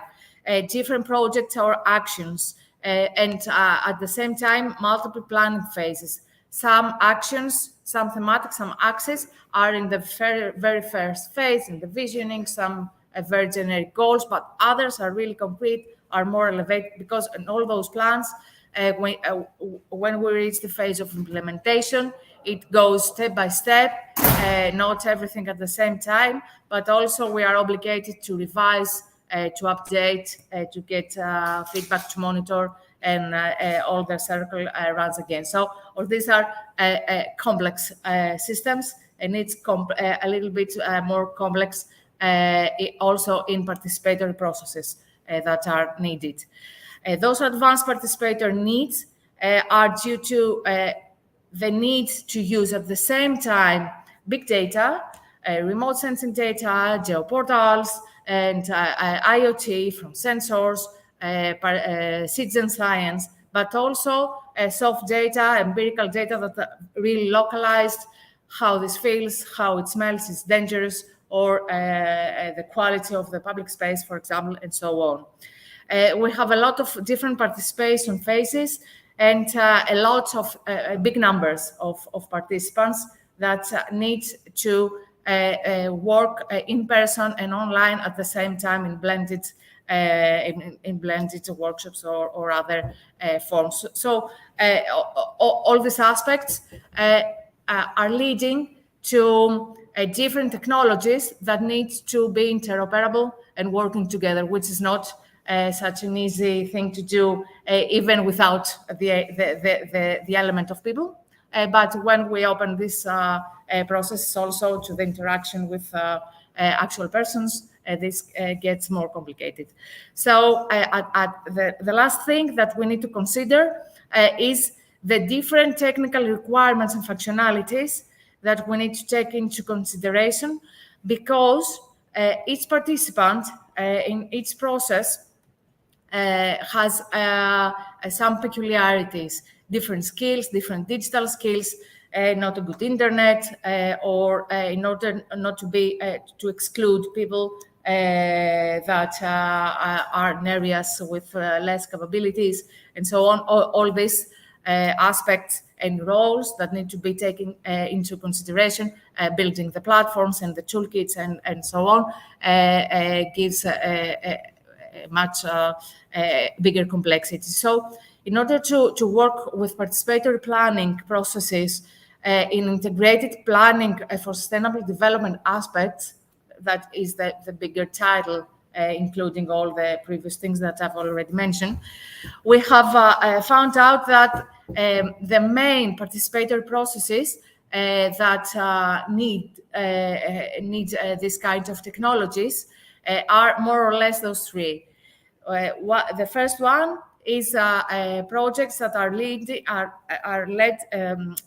linked to prediction, to reduce the bias in climate scenarios, or to predict future outcomes in different policies, or predict power maps, power imbalances in different aspects of policy plan, and so on. The second big group is, of course, planning, designing, or in some cases zoning, that we are not very fond of, but they exist. For the first category, the participation of the experts is of high importance, because we cannot actually predict without the big groups of experts. In the second category of planning, we need the involvement of multiple stakeholders, public agents and private sector, and all the stakeholders that we usually reach out to create those plans. And we need them to be able to consult a lot of data and interact with each other and go on. And of course, the prioritization projects to prioritize different risks, for example, of certain area, flood areas, or other kinds of risk areas, prioritize different measures or actions that are drafted in those plans, because what comes first matters in terms of allocation of budget and time and resources, and this is the only way that the cities can move forward to implementation. So this has elevated needs, involvement of the general public, the specialists, the practitioners, and other stakeholders, more open, more fun, or to attract bigger numbers of participants. In our research project, we are focusing, and the name is from the area, we are piloting all those technologies and the processes and the methodologies in the area of Eleonas. Eleonas is a big area. A part of it is actually almost in the heart of Athens, but the broader challenging area is of 5 municipalities, if I'm not wrong. So this is a no man's land, almost, logistics and multiple challenging problems, but it's almost a new city next to the city. 20 years now, there are conflicts and no planning can move on. And there is a big regeneration project that is now in the phase of implementing with big clashes and disagreements. But this is a very hot topic and social sensitive of the center of Athens. So this is some shots from our very extensive field trip, data collection on the field. Environmental issues, logistics, waste management, severe heat wave, no pavements, a lot of traffic, big issues, and at the same time, until recently, there was a big refugee camp and a lot of informal settlements, a lot of informal work, and so on. What we are trying to do, and we are almost finished, is that we need to cover in a whole toolkit, and not only one platform, the several different steps. I'm sorry, this is not very well readable. The several different steps of planning in those urban challenging areas. So for the investigation and the exploration and the analysis, we need geodatabases. I have. Okay. We have several different tools, including WebGIS and including 360 cameras, data fieldwork models, but also an easier one to use in QGIS or other softwares in order to cover all the stages and all the phases of participatory planning, integrated urban planning in challenging areas. We value a lot the importance of real-life pilot cases in technology projects and technology research, because this is the way to actually test in real conditions what happens with when I have all the data that I usually use and not some user acceptance or user sort experience. Meanwhile, during the research project, we improve skills and we broaden the audience and also create subsystems and procedures and processes, and all this can develop together. And of course, in our case, as mentioned, in the pilot area of Eleonas, we are running 3 different pilots that all together are creating an integrated approach, of course, collaborating with the municipalities, the regional authorities, and all stakeholders. One sub-pilot about climate change adaptation, using also thermal cameras, another a prediction pilot, sustainable spatial planning, a planning pilot, and cultural heritage vulnerability on historical buildings, prioritization pilot, along with a new dissemination tools to communicate with the public, the general public, in different ways. I will give just an insight. What we found missing but we really need it in those kinds of tools and digital platforms, are tools of advanced expert judgment features that can be used in participatory processes. And this is highly important because we need this to, for example, weigh the different criteria and multi-criteria analysis, or to be able to have big group expert judgment with multiple stakeholders in different levels included in our toolkits. So finally, this is, I will not go through it, but if you like, we can discuss it further. Different functionalities and integrations that we believe that are really important in those in public participation tools regarding urban development. This comes from a series of iterations with experts and users of different kinds of platforms and tools. And we believe that we will be able to finally adopt most of them, maybe not the last one. So maybe it's an idea for you for a new open source project, the integration of those toolkits and components into existing tools and platforms that we are already using, instead of jumping on a higher hierarchy system. Thank you very much. And I hope it was not too confusing. We'll skip to the other presentation, otherwise No, we don't want to be late. Last speaker. We can discuss afterwards. Absolutely, I will be happy to do this. Last speaker, Maria Panagiotopoulou. I pronounce very well, no? No, not very well. So please correct me. Panagiotopoulou. Okay. Sorry. Your mission on climate, natural and smart cities, assessing the readiness to join to over 12 Greek cities. So good afternoon to you all.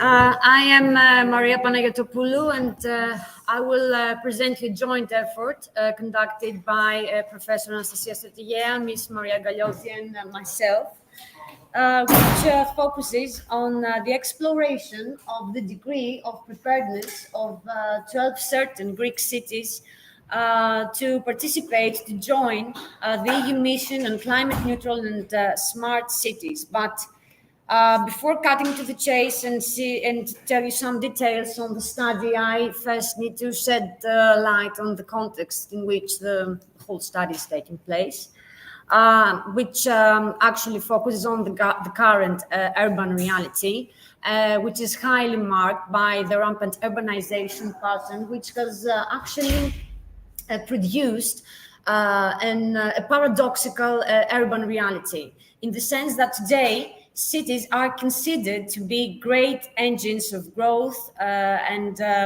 great hubs of technology, innovation, knowledge investments, creativity, and so on. But at the same time, they are considered to be areas extremely vulnerable to acute problems and threats. And to describe the situation with numbers, although cities occupy 3 to 4% of the Earth's land, they are the major producers of greenhouse gas, the most major producers of greenhouse gas emissions and CO2 emissions. And at the same time, they are great consumers of the world's energy.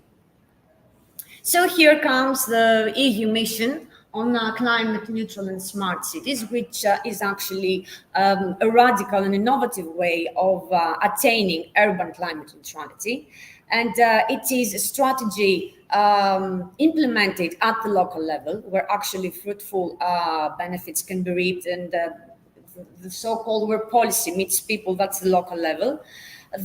In generalized, the mission's goal is to deliver at by 2030 100 purely climate neutral and smart cities, but also the mission has to guarantee that these specific cities will operate as lighthouse paradigms of experimentation and innovation for the rest of the European cities, in the sense that we have to extract best practices and to create roadmaps for the rest of the European cities to follow. So the main goal is to reduce the mid-term goal is to reduce gas emissions, pollutant emissions by 55% until 2030, and actually deliver more attractive, livable cities. And in very, very general lines, EU missions goal is to promote innovation across all urban sectors, from governance to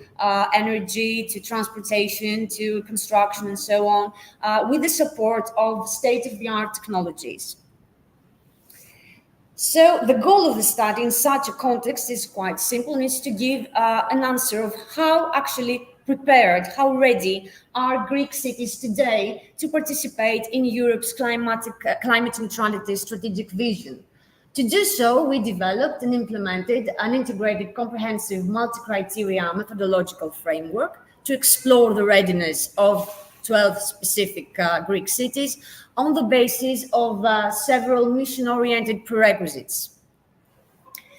Our methodological approach is actually divided into discrete stages. The first stage aims at to end up with a rough sample of Greek cities, and the second stage, the evaluation prioritization stage, actually focuses on the implementation of the multi-criteria evaluation process per se. So during the development stage, what we actually tried to do was to end up with a rough sample of 11 Greek cities based on a set of pre-selection criteria, and more particularly, we chose cities whose population size is more than 50,000 inhabitants, and we also tried to the best possible degree secure an even geographical coverage.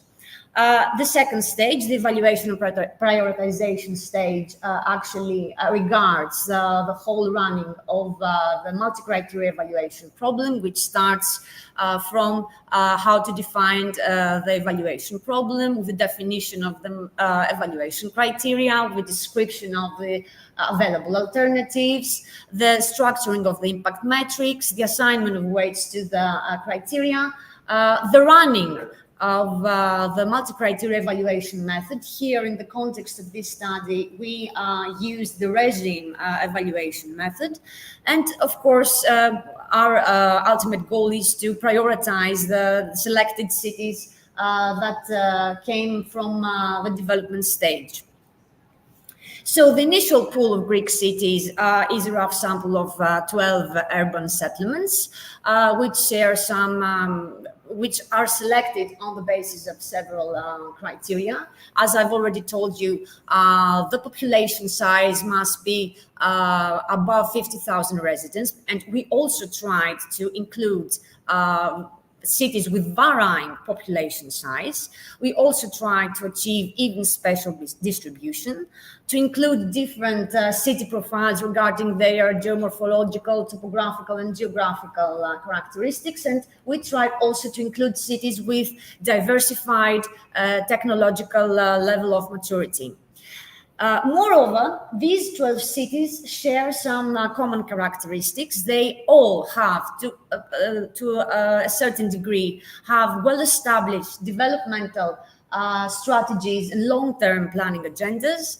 They have already implemented some sort of environmentally friendly initiatives. They possess adequate ICT infrastructure and have launched related applications, and they have adopted, to some degree, participatory approaches and governance schemes. Very few words on the multi-criteria analysis that we implemented, the regime method. The regime method is a very quite user-friendly and discrete multi-criteria method for evaluating projects, programs, and policies. Its main advantage lies in the fact that it can deal with both qualitative and quantitative data, so we can use mixed data.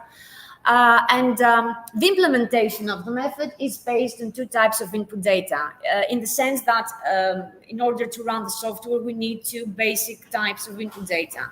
An impact matrix that measures the effect of its alternative, and a set of weights that reveal the relative importance of every evaluation criterion. Here you can see, I will not delve into the multi-criteria, the evaluation criteria now, but in the context of our evaluation process, we defined 13 evaluation criteria, which are in alignment with missions, prerequisites, and standards. And the second part of the input of the multi-criteria analysis method is the impact matrix, which actually the impact matrix is the input that structures the evaluation problems and sheds light on the evaluation problem, and is constructed on the basis of the performance of the available alternatives in respect of every single evaluation criterion.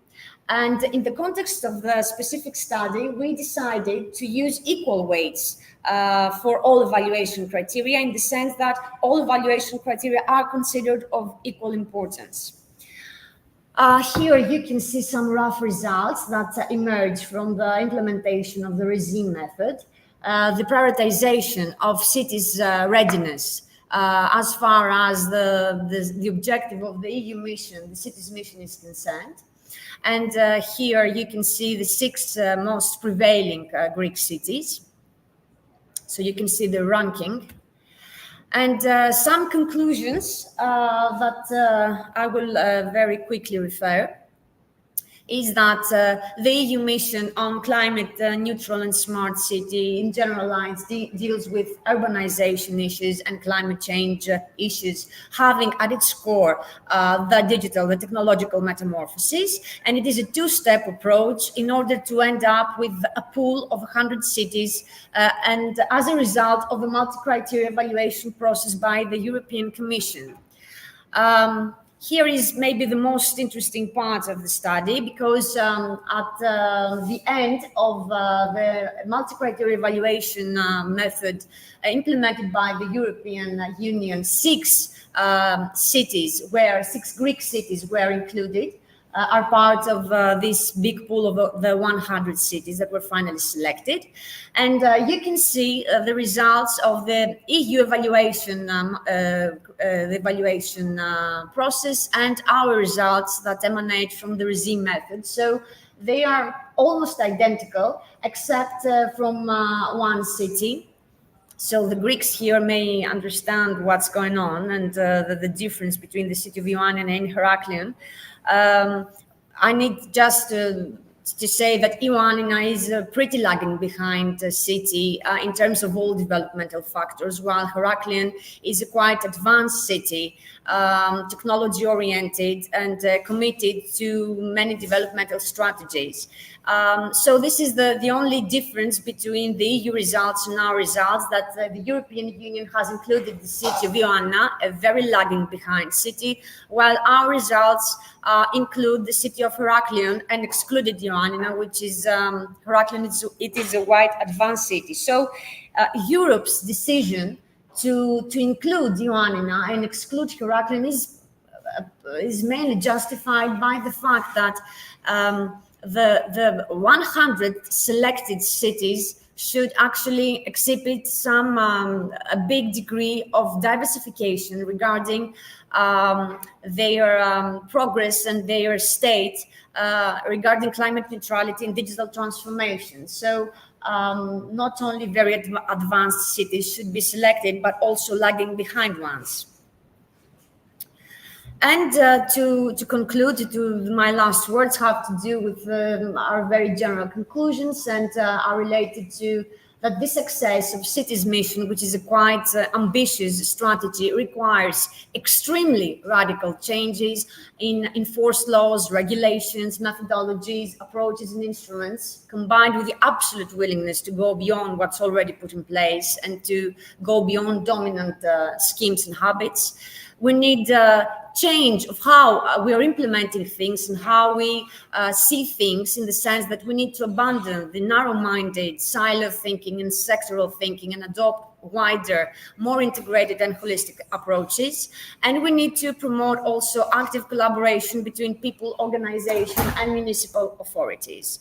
And as far as the multi-criteria evaluation is concerned, this seems to be quite a fruitful process for identifying cities' weaknesses as far as climate neutrality aspects are concerned. Having identified these weaknesses, we are able to set political priorities for dealing with them and for treating them. And of course, we can motivate cities to ameliorate, to be more active and to be more active towards taking measures so as to improve their position regarding the climate neutrality hierarchy. I was as fast as I could. Thank you very much. Because we are already 10 minutes. We are already 10 minutes late, and I have to run the next session. Thank you very much. Maria, Yes. the act that they submit, not the procedure. Yes, they submit. They submitted. Yeah, but I understand why they're disappointed, because it's a pretty advanced city. Very complete presentation. Okay. As always. Okay, thank you very much. Now we have to leave the room to the next session. Probably something we are waiting for coffee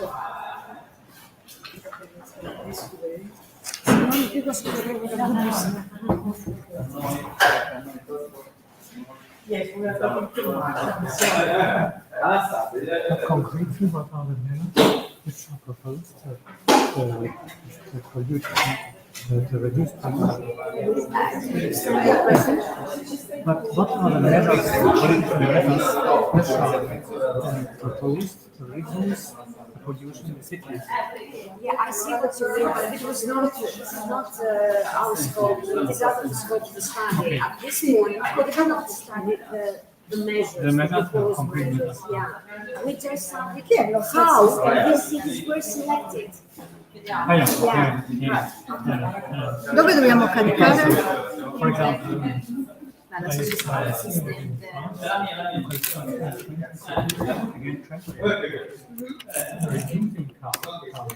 Simone Corrado. this of course Eccoti qua, ti vedo. No, andiamo a sapere che era l'assistente. Quindi tu proprio... non sono io. L'ultima sessione di crisi. Sì, ormai scala delle parti. No, è dopo. Ah, che bello prendere le cose. No, veramente ti hai segnato tu, E prendere. È rimasta lì, l'ho trovato. Ah, ok. No, io c'ho un gelagramma. C'è proprio l'apoteosi. Come diavolo si crea qui una Così faccio cartella? Vai, vai. tranquillo. È in greco, quindi infatti tutti confusi. ormai devi andare a memoria. È intuito dalle icone. Bravissimo. Ah, tu hai memorizzato le icone Sì. per Metà. zone. È l'unico modo. Oppure io mi ricordo la prima è sicuramente grazie. Sì, stamattina, ieri no. Yes, They told me to stay but I was according to Damiano, that's why. But we have another program, so there is no problem. But concretely, you Okay, so address yeah, but unfortunately I'm not the substance of the work that you are asking. I'm not the person presenting this work, so I can't answer. Sì, un PDF è uguale. Non so cosa. Sei messo il cognome? Fammi Passare. che Sì, sono Luigi, Giuli, Irachele.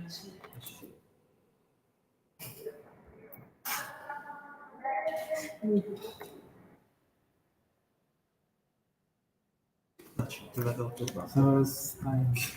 Cioè, poi dopo che è stato un No, devo presentare ora. Sì, ho presentato stamattina, poi devo presentare alle 7. Non so se faccio vedere. Alle 7 alle 10.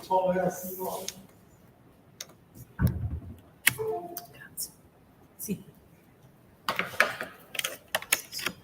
Sabrina, scusa, ho voluto comunicare che era chiusa quella di prima e che a breve è iniziata. Sì, grazie. E questo cosa vorrei?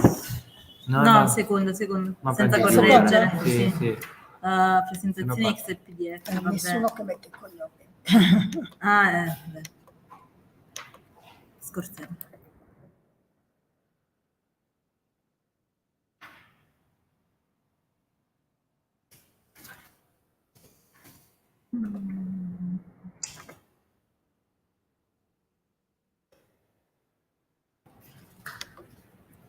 Ok. Grazie.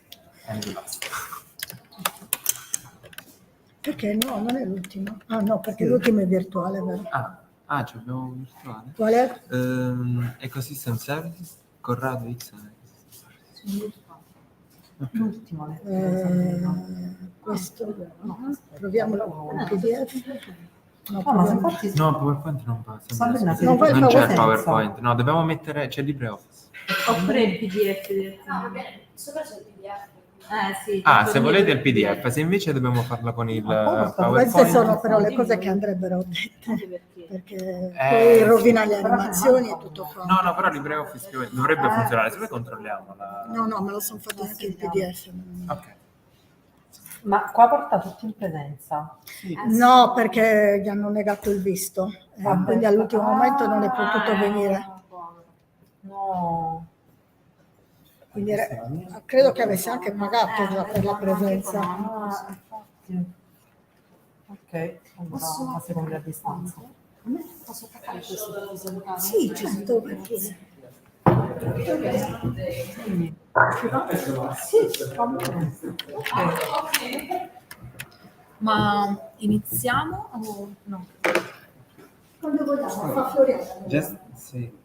Devo solo dire all'assistenza tecnica, iniziamo. Quanto volete? No, chiedo più.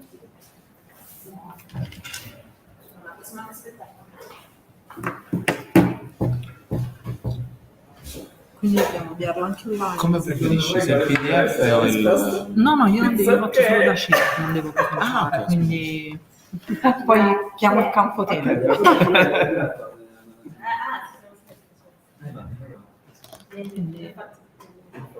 Come sempre, porca puttana. Noi sappiamo che speriamo che sia positivo. Okay, so maybe we can start because we are late.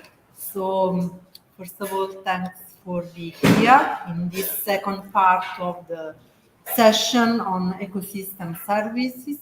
I hope that this afternoon will be luckier than this morning because we had some technical problems. And so we can start with the first presentation. I think that Andrea is the presenter, monitoring recent afforestation interventions as relevant issues for urban planning. The floor is yours, and maybe if we stay in 15 minutes, it's good for all of us. Which one is here? PDF? Okay. Just a second.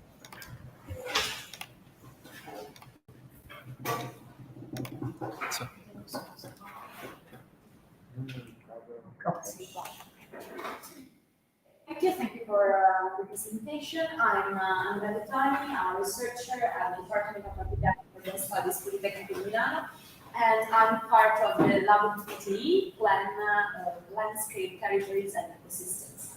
Today I'm here to present our contribution titled Monitoring Recent Afforestation Interventions as Relevant Issue for Urban Planning. Well, a brief introduction in order to contextualize our contribution. Arresting and reversing ecosystem degradation is a comprehensive goal worldwide. At the EU scale, different policies and practices have been put in place. Recently, the European Commission proposed a law for net restoration. The restoration ecology actually is the process that assists the recovery of an ecosystem that has been degraded, damaged, or destroyed. So the restoration ecology increases the overall resilience of urban and peri-urban environments. In detail, the active restoration is the focus of our contribution today, and in particular, the afforestation process. The afforestation process, the afforestation interventions, if planned and designed considering the existing complexity, lead to restore an ecosystem.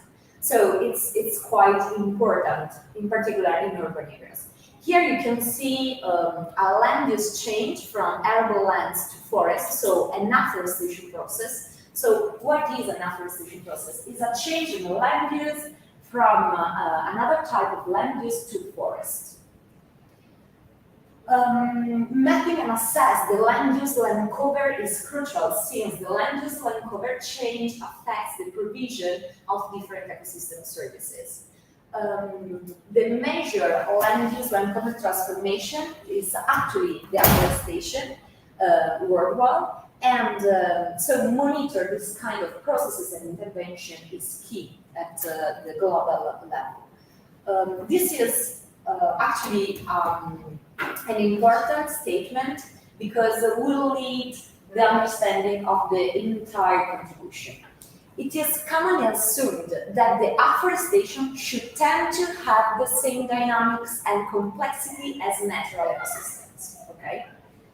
The incomplete recovery is often due to the scarce understanding of land use land cover transformation. So this is key in order to understand the contribution, the overall contribution.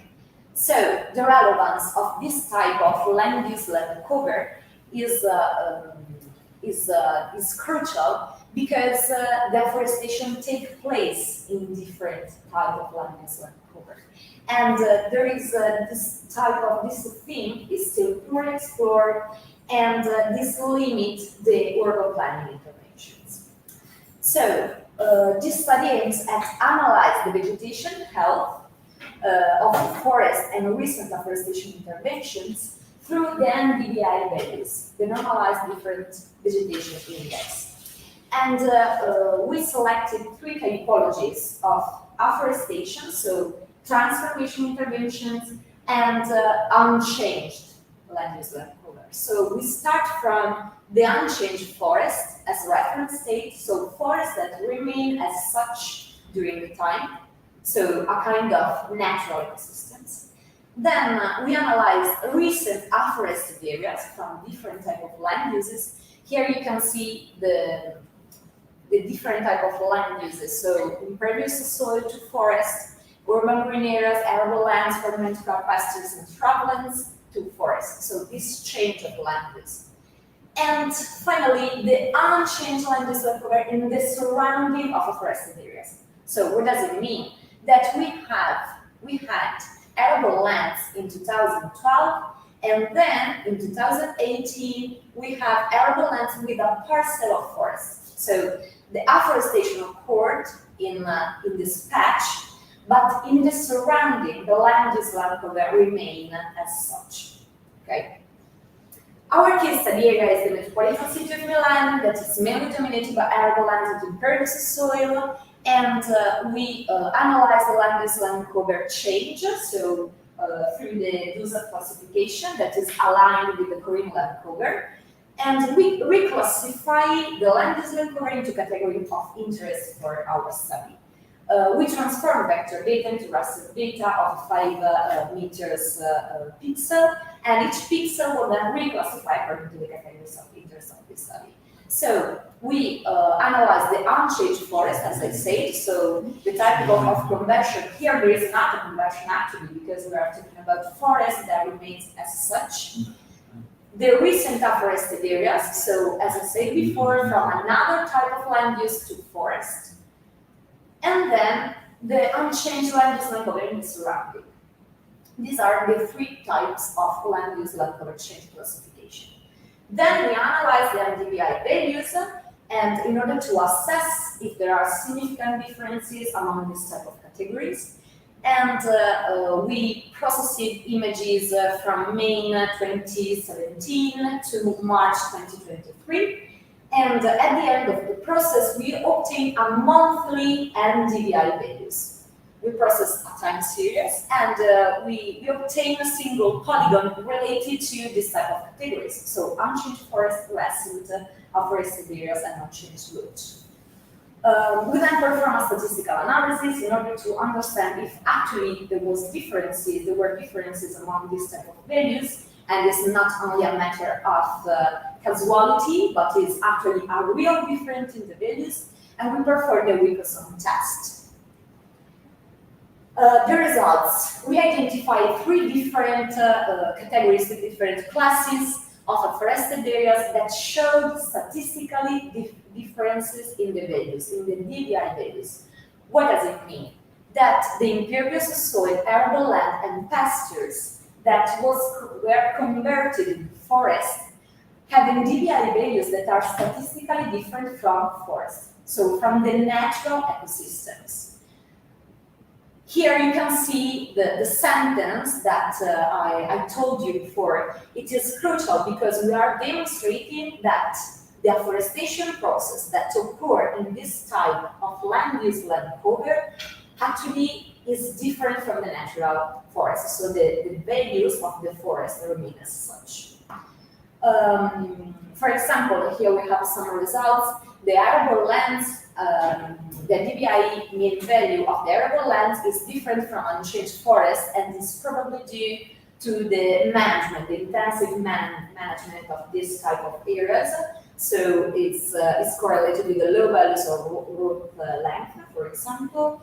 And here you can see the difference between the land use land cover transformation, the forested areas, that is the continuous line, and the DVI values of the unchanged land use land cover in the surrounding. So here you can see that, for example, the impervious soil, the NDVI values in impervious soil increase with the afforestation process. That is quite obvious because the NDVI monitor the green of an area. Okay, it's correlated with the vegetation health, but it's quite obvious. It's less obvious, for example, in arable lands. So we show that particular attention should be paid to monitor the afforestation intervention in impervious soil and arable lands that differ most from the previous land use in which deforestation occurred. So we are perfectly aware that of this type of analysis is a bit simplistic because we use only the NDVI values, the NDVI index, in order to monitor deforestation interventions, but it's the first attempt. In the next future, we are going to use other satellite indices such as the NDMI, NDWI, so the moisture index, for example, that is really correlated with the NDVI values. And in this case, we can better understand the change and the health of the vegetation. But as I say, this is the first attempt in order to understand if there are differences or not. Our results can lay the basis for future planning scenarios aimed at increased ecosystem services provision, for example, because we perfectly know that the DVI has a positive correlation with the provision of ecosystem services, and the priority should be given to transforming impervious soil and arable lands, as I said before.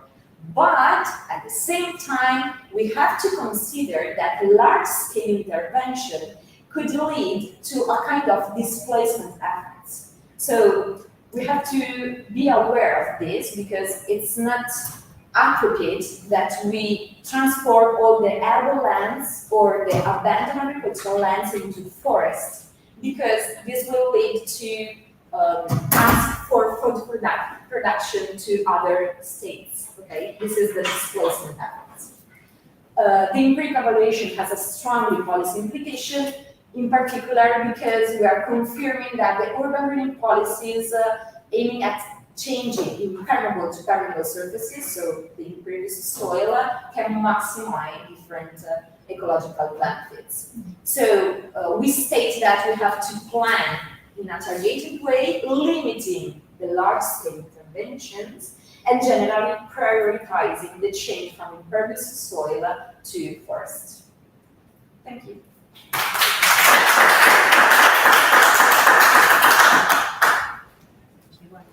Thank you for your really interesting presentation. Are there any questions? Please, Sabrina. In one of your last slides, when commenting the slides, you said that afterwards, when there was something about the fact that by afforesting areas, then ecosystem service delivery will increase. Yeah. I would maybe suggest being a bit more cautious and exploring issues of trade-off. Especially when we're talking about agricultural areas. Yes, it's true that we are gaining something, but there is also something that we are losing in the same place. So you're right, displacement is an issue, but there might be also other issues in the same areas. So as future research direction, maybe this could be worth exploring what we're gaining and what we're losing with such interventions. Thank you. But great job. Thank you for suggesting. It's really true. And this is the future work. So thank you. Thank you so much. And if I can provide you with another suggestion, maybe it could be also interesting considering the relationship with the positive effects on temperature, and so to make an analysis of correlation in this way, and also by considering another kind of text, the Wisconsin text that you use, just to maybe assess the different results in terms of affordability and the success of the results that you obtain. Thank you too. Thank you so much. And thank you to be on time. No, but The time? My comment is more we want about the positioning of our position, no? Of the positioning of who thinks that ecosystem services are becoming something serious for us. Okay. So we are in the case where you are analyzing a phenomena that represents a trendy word, a trendy keyword. We have to build urban forest because elsewhere we are not good architects or good planners or good something like that. Okay. So you demonstrated that the urban forest becomes a forest. We don't know when, because the natural process is not comparable with our scope. But which is the goal? The goal is to improve the quantity and the quality property, not the quantity, of ecosystem services that in a specific area we have to manage in order to release a better livable place for the people that stay there. Or it's a way to justify some intervention typologies that generally we know as nature-based solutions, no? That becomes today very, very popular, that has to be included in a good project if we want to do a good project, and that at the end they need to reply to a specific question, to a specific problem, to a specific issue of that urban area or that wider scope in which you are assessing the process. So. You're perfectly right. Thank you. Because we have to understand the issues of an area, and then we can try to select and identify the right intervention. It's not only about to offer everything, but it's quite different from this. I know that we are. Especially in some parts of Italy, agricultural productive areas. So why lose economic activities and ecosystem service provision as well? But I also have another example. No, if you go to Alberta, a place fantastic, no, from a landscape point of view. You want to do an urban forest in Alberta? Yes, that's why something that becomes a catalog of common approach. One size fits all, and it's not like it's not so robust to demonstrate the quality of the proposal in general. This is true. You should also always consider the urban context. Otherwise, we fail. Yeah, the place where you are. Okay. Thank you. Do you want to keep it for the next Maybe presentation? so. If the second one is virtual, but maybe for the other presenters. Yeah. There is no. No? Okay, so all the presentation will be there, I think, because the second one that should be connected is not here with us. So we can go on with the work of Stella, actually, as presenter, with the other colleagues that now she's going to introduce. And the title is The Evolution of Natural Capital Accounting from Origins to System of Environmental Economic Accounting. Thank you. Good afternoon, everyone. I am Rossella Scorselli, a PhD student at University of Basilicata. And my contribution at the ICCSA conference is the evolution of natural capital accounting from origins to system of environmental economic accounting. The table of contents is as follows. Focus on the importance of the natural capital. The second section deals with natural capital accounting on overall perspective. Then the overview of a system of environmental economic accounting and final remarks. Today, there is a growing awareness that natural capital is the basis of the human well-being, the sustainable development, and it is linked to climate change. The importance of natural capital for the health of our planet underlines the need for its evaluation. But the evaluation of natural capital is a very important issue in environmental debate, public policy, urban and spatial planning. Natural capital generates multiple returns as societal returns by alleviating poverty, creating jobs, enhancing health, economic returns by driving cost savings, green more circular growth and markets, and better managing competing economic demands, and policy return by contributing to more efficient and innovative policy making, and environmental returns, enhancing the stock of natural capital that we draw down up and increasing ecological resilience. However, the value of a natural resource and the services they provide is often overlooked or unknown. And in this context, natural capital accounting was developed. This is an integrated framework for measuring the ecosystem services provided by natural systems, integrating them in the economic decision-making process. But what is the natural capital? We define natural capital by natural capital commit as natural capital comprises the entire stock of a natural asset, living organism, air, water, soil, and the geological resource that provide good and the service of a direct or indirect value to human beings, and they are necessary for the survival of the environment from which they are generated. The origin of the concept of capital is to be found in economics. In this genesis, in fact, it can found in the rating of economist Johnson. The first to distinguish between natural capital and the artificial capital. Like other forms of capital, the capital is a stock and not a flow. Costanza and Daly in the 1992 defined the natural capital as a stock of a natural asset that yield a flow of valuable ecosystem goods or services in the future.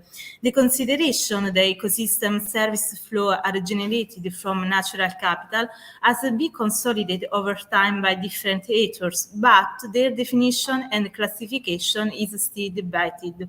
One of the most famous definition, the classification is provided by the Millennium Ecosystem Assessment.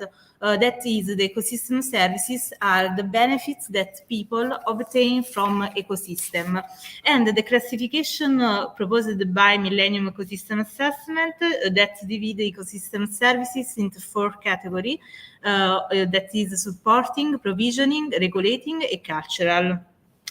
But it is difficult to identify the value of a natural capital in ecosystem services, but the scientific literature agree on the importance of this value and that non-monetary approach must often be considered. In fact, the main difficulties are due to confusion about the subject of evaluation. Costanza et al. In 1997 definition it as it is not the ecosystem service that is valued, but the change in that service or natural capital. Thomas in 1998 for an attempt to estimate the total value of ecosystem services and natural capital worldwide would be a gross underestimate of infinity. And for Fisher, it is the benefits that directly affect the human well-being that are valued. But in addition, future debates have arisen on which method to use in evaluation, but it's very difficult to identify the value. And among these, there are very approach in the over time. Between there is the system of environmental economic accounting adopted by the United Nations in 2012. The SIA, many countries are approaching on natural capital accounting based on the SIA, and SIA has considerable potential to supporting decision making. But its practical application in public policy decision is complex. The SIA is the statistical framework to measure the environment and its interaction with economy, and integrate different data sources by combining economic, environmental, and social information in a single framework to develop policy-relevant indicators to support holistic decision-making. It's a framework for an accounting structure similar of the system natural accounts, and the choice to use concept definition and the classification consistent with the system of a natural account is to facilitate the integration of environmental and economic statistics. In 2012, the United Nations Statistical Commission adopted the SIA Central Framework as an international statistic standard. And the measures provided by the SIA Central Framework are environmental flow, stock of environmental asset, and environmental related economic activity. For environmental flow, the flow of natural inputs, products, and the residue between environment and economic, and within the economy, both in physical and monetary terms. And for stock of environmental assets, stocks of individual goods such as water or energy goods, and the way they change over an accounting period due to economic activity and natural process, both in physical and monetary terms. And for environmental related economic activity, monetary flow associated with the environmental related economic activity, including expenditure on environmental protection and resource management, and the production of environmental goods and services. In 2021, the United Nations and Commission on Statistics adopted the SIA ecosystem accounting that complement the central framework and represent international efforts toward a coherent ecosystem accounting. For the SIA ecosystem accounting, we have a stock account and a flow account. For stock account, there is ecosystem extent and ecosystem condition over time. And for flow account, there is ecosystem services, flow, and use in physical account. While for a stock account, a flow account, in monetary account, there is ecosystem asset account, stock, exchange stock, and ecosystem services, flow and use. But for the value of ecosystem services, there are technique that consider the different value. For example, there are direct market technique, and it's considered the value in use direct. There is an indirect market technique that consider the value in use indirect. And there is a non-market technique that consider the optional value or participatory evaluation that consider the existence value. The SIA ecosystem accounting adopted a special approach, and in fact, it's very important the scale of application the SIA. In fact, it's can possible application the SIA ecosystem accounting both a national or local scale. For example, it is considered the forest, and the ecosystem services provided by the forest, that is the soil depth and the water filtration that produces the clear water for people. And it's very important the identify of beneficiaries. In the final remarks, there are limitations and a strong point of this framework. For limitation, there is data availability and a few applications. And for a strong point, policy relevant, and this framework is integrated and standardized. Well, why it is important to integrate social, environmental, and economic dimension? The economic value of natural capital components allows to recognize the benefits they provide to the society and make informed decisions about their use and the management. The benefit can help promote more sustainable practice and ensure the long-term resilience of the ecosystem and the community that depend on them, and the recognition of the benefits of natural capital can contribute to a greater sense of a community and a shared responsibility for environmental issues. The SIA has all the potential to be an excellent tool because to inform decision making at various stages and support money policy shows.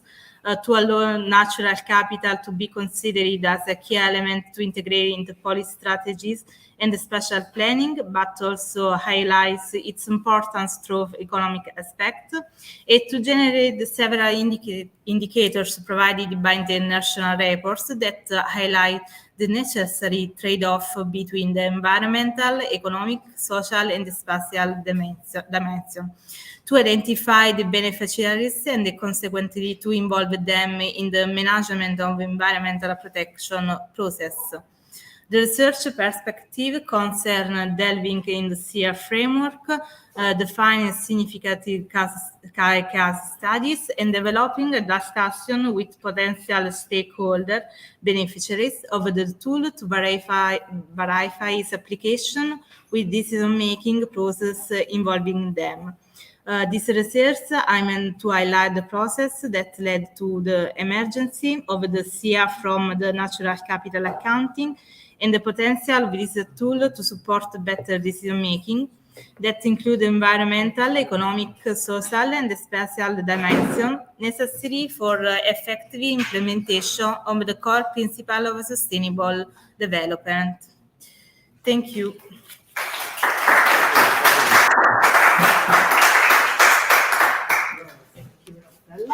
For introducing us to SIA tool. Are there any questions for Rossella?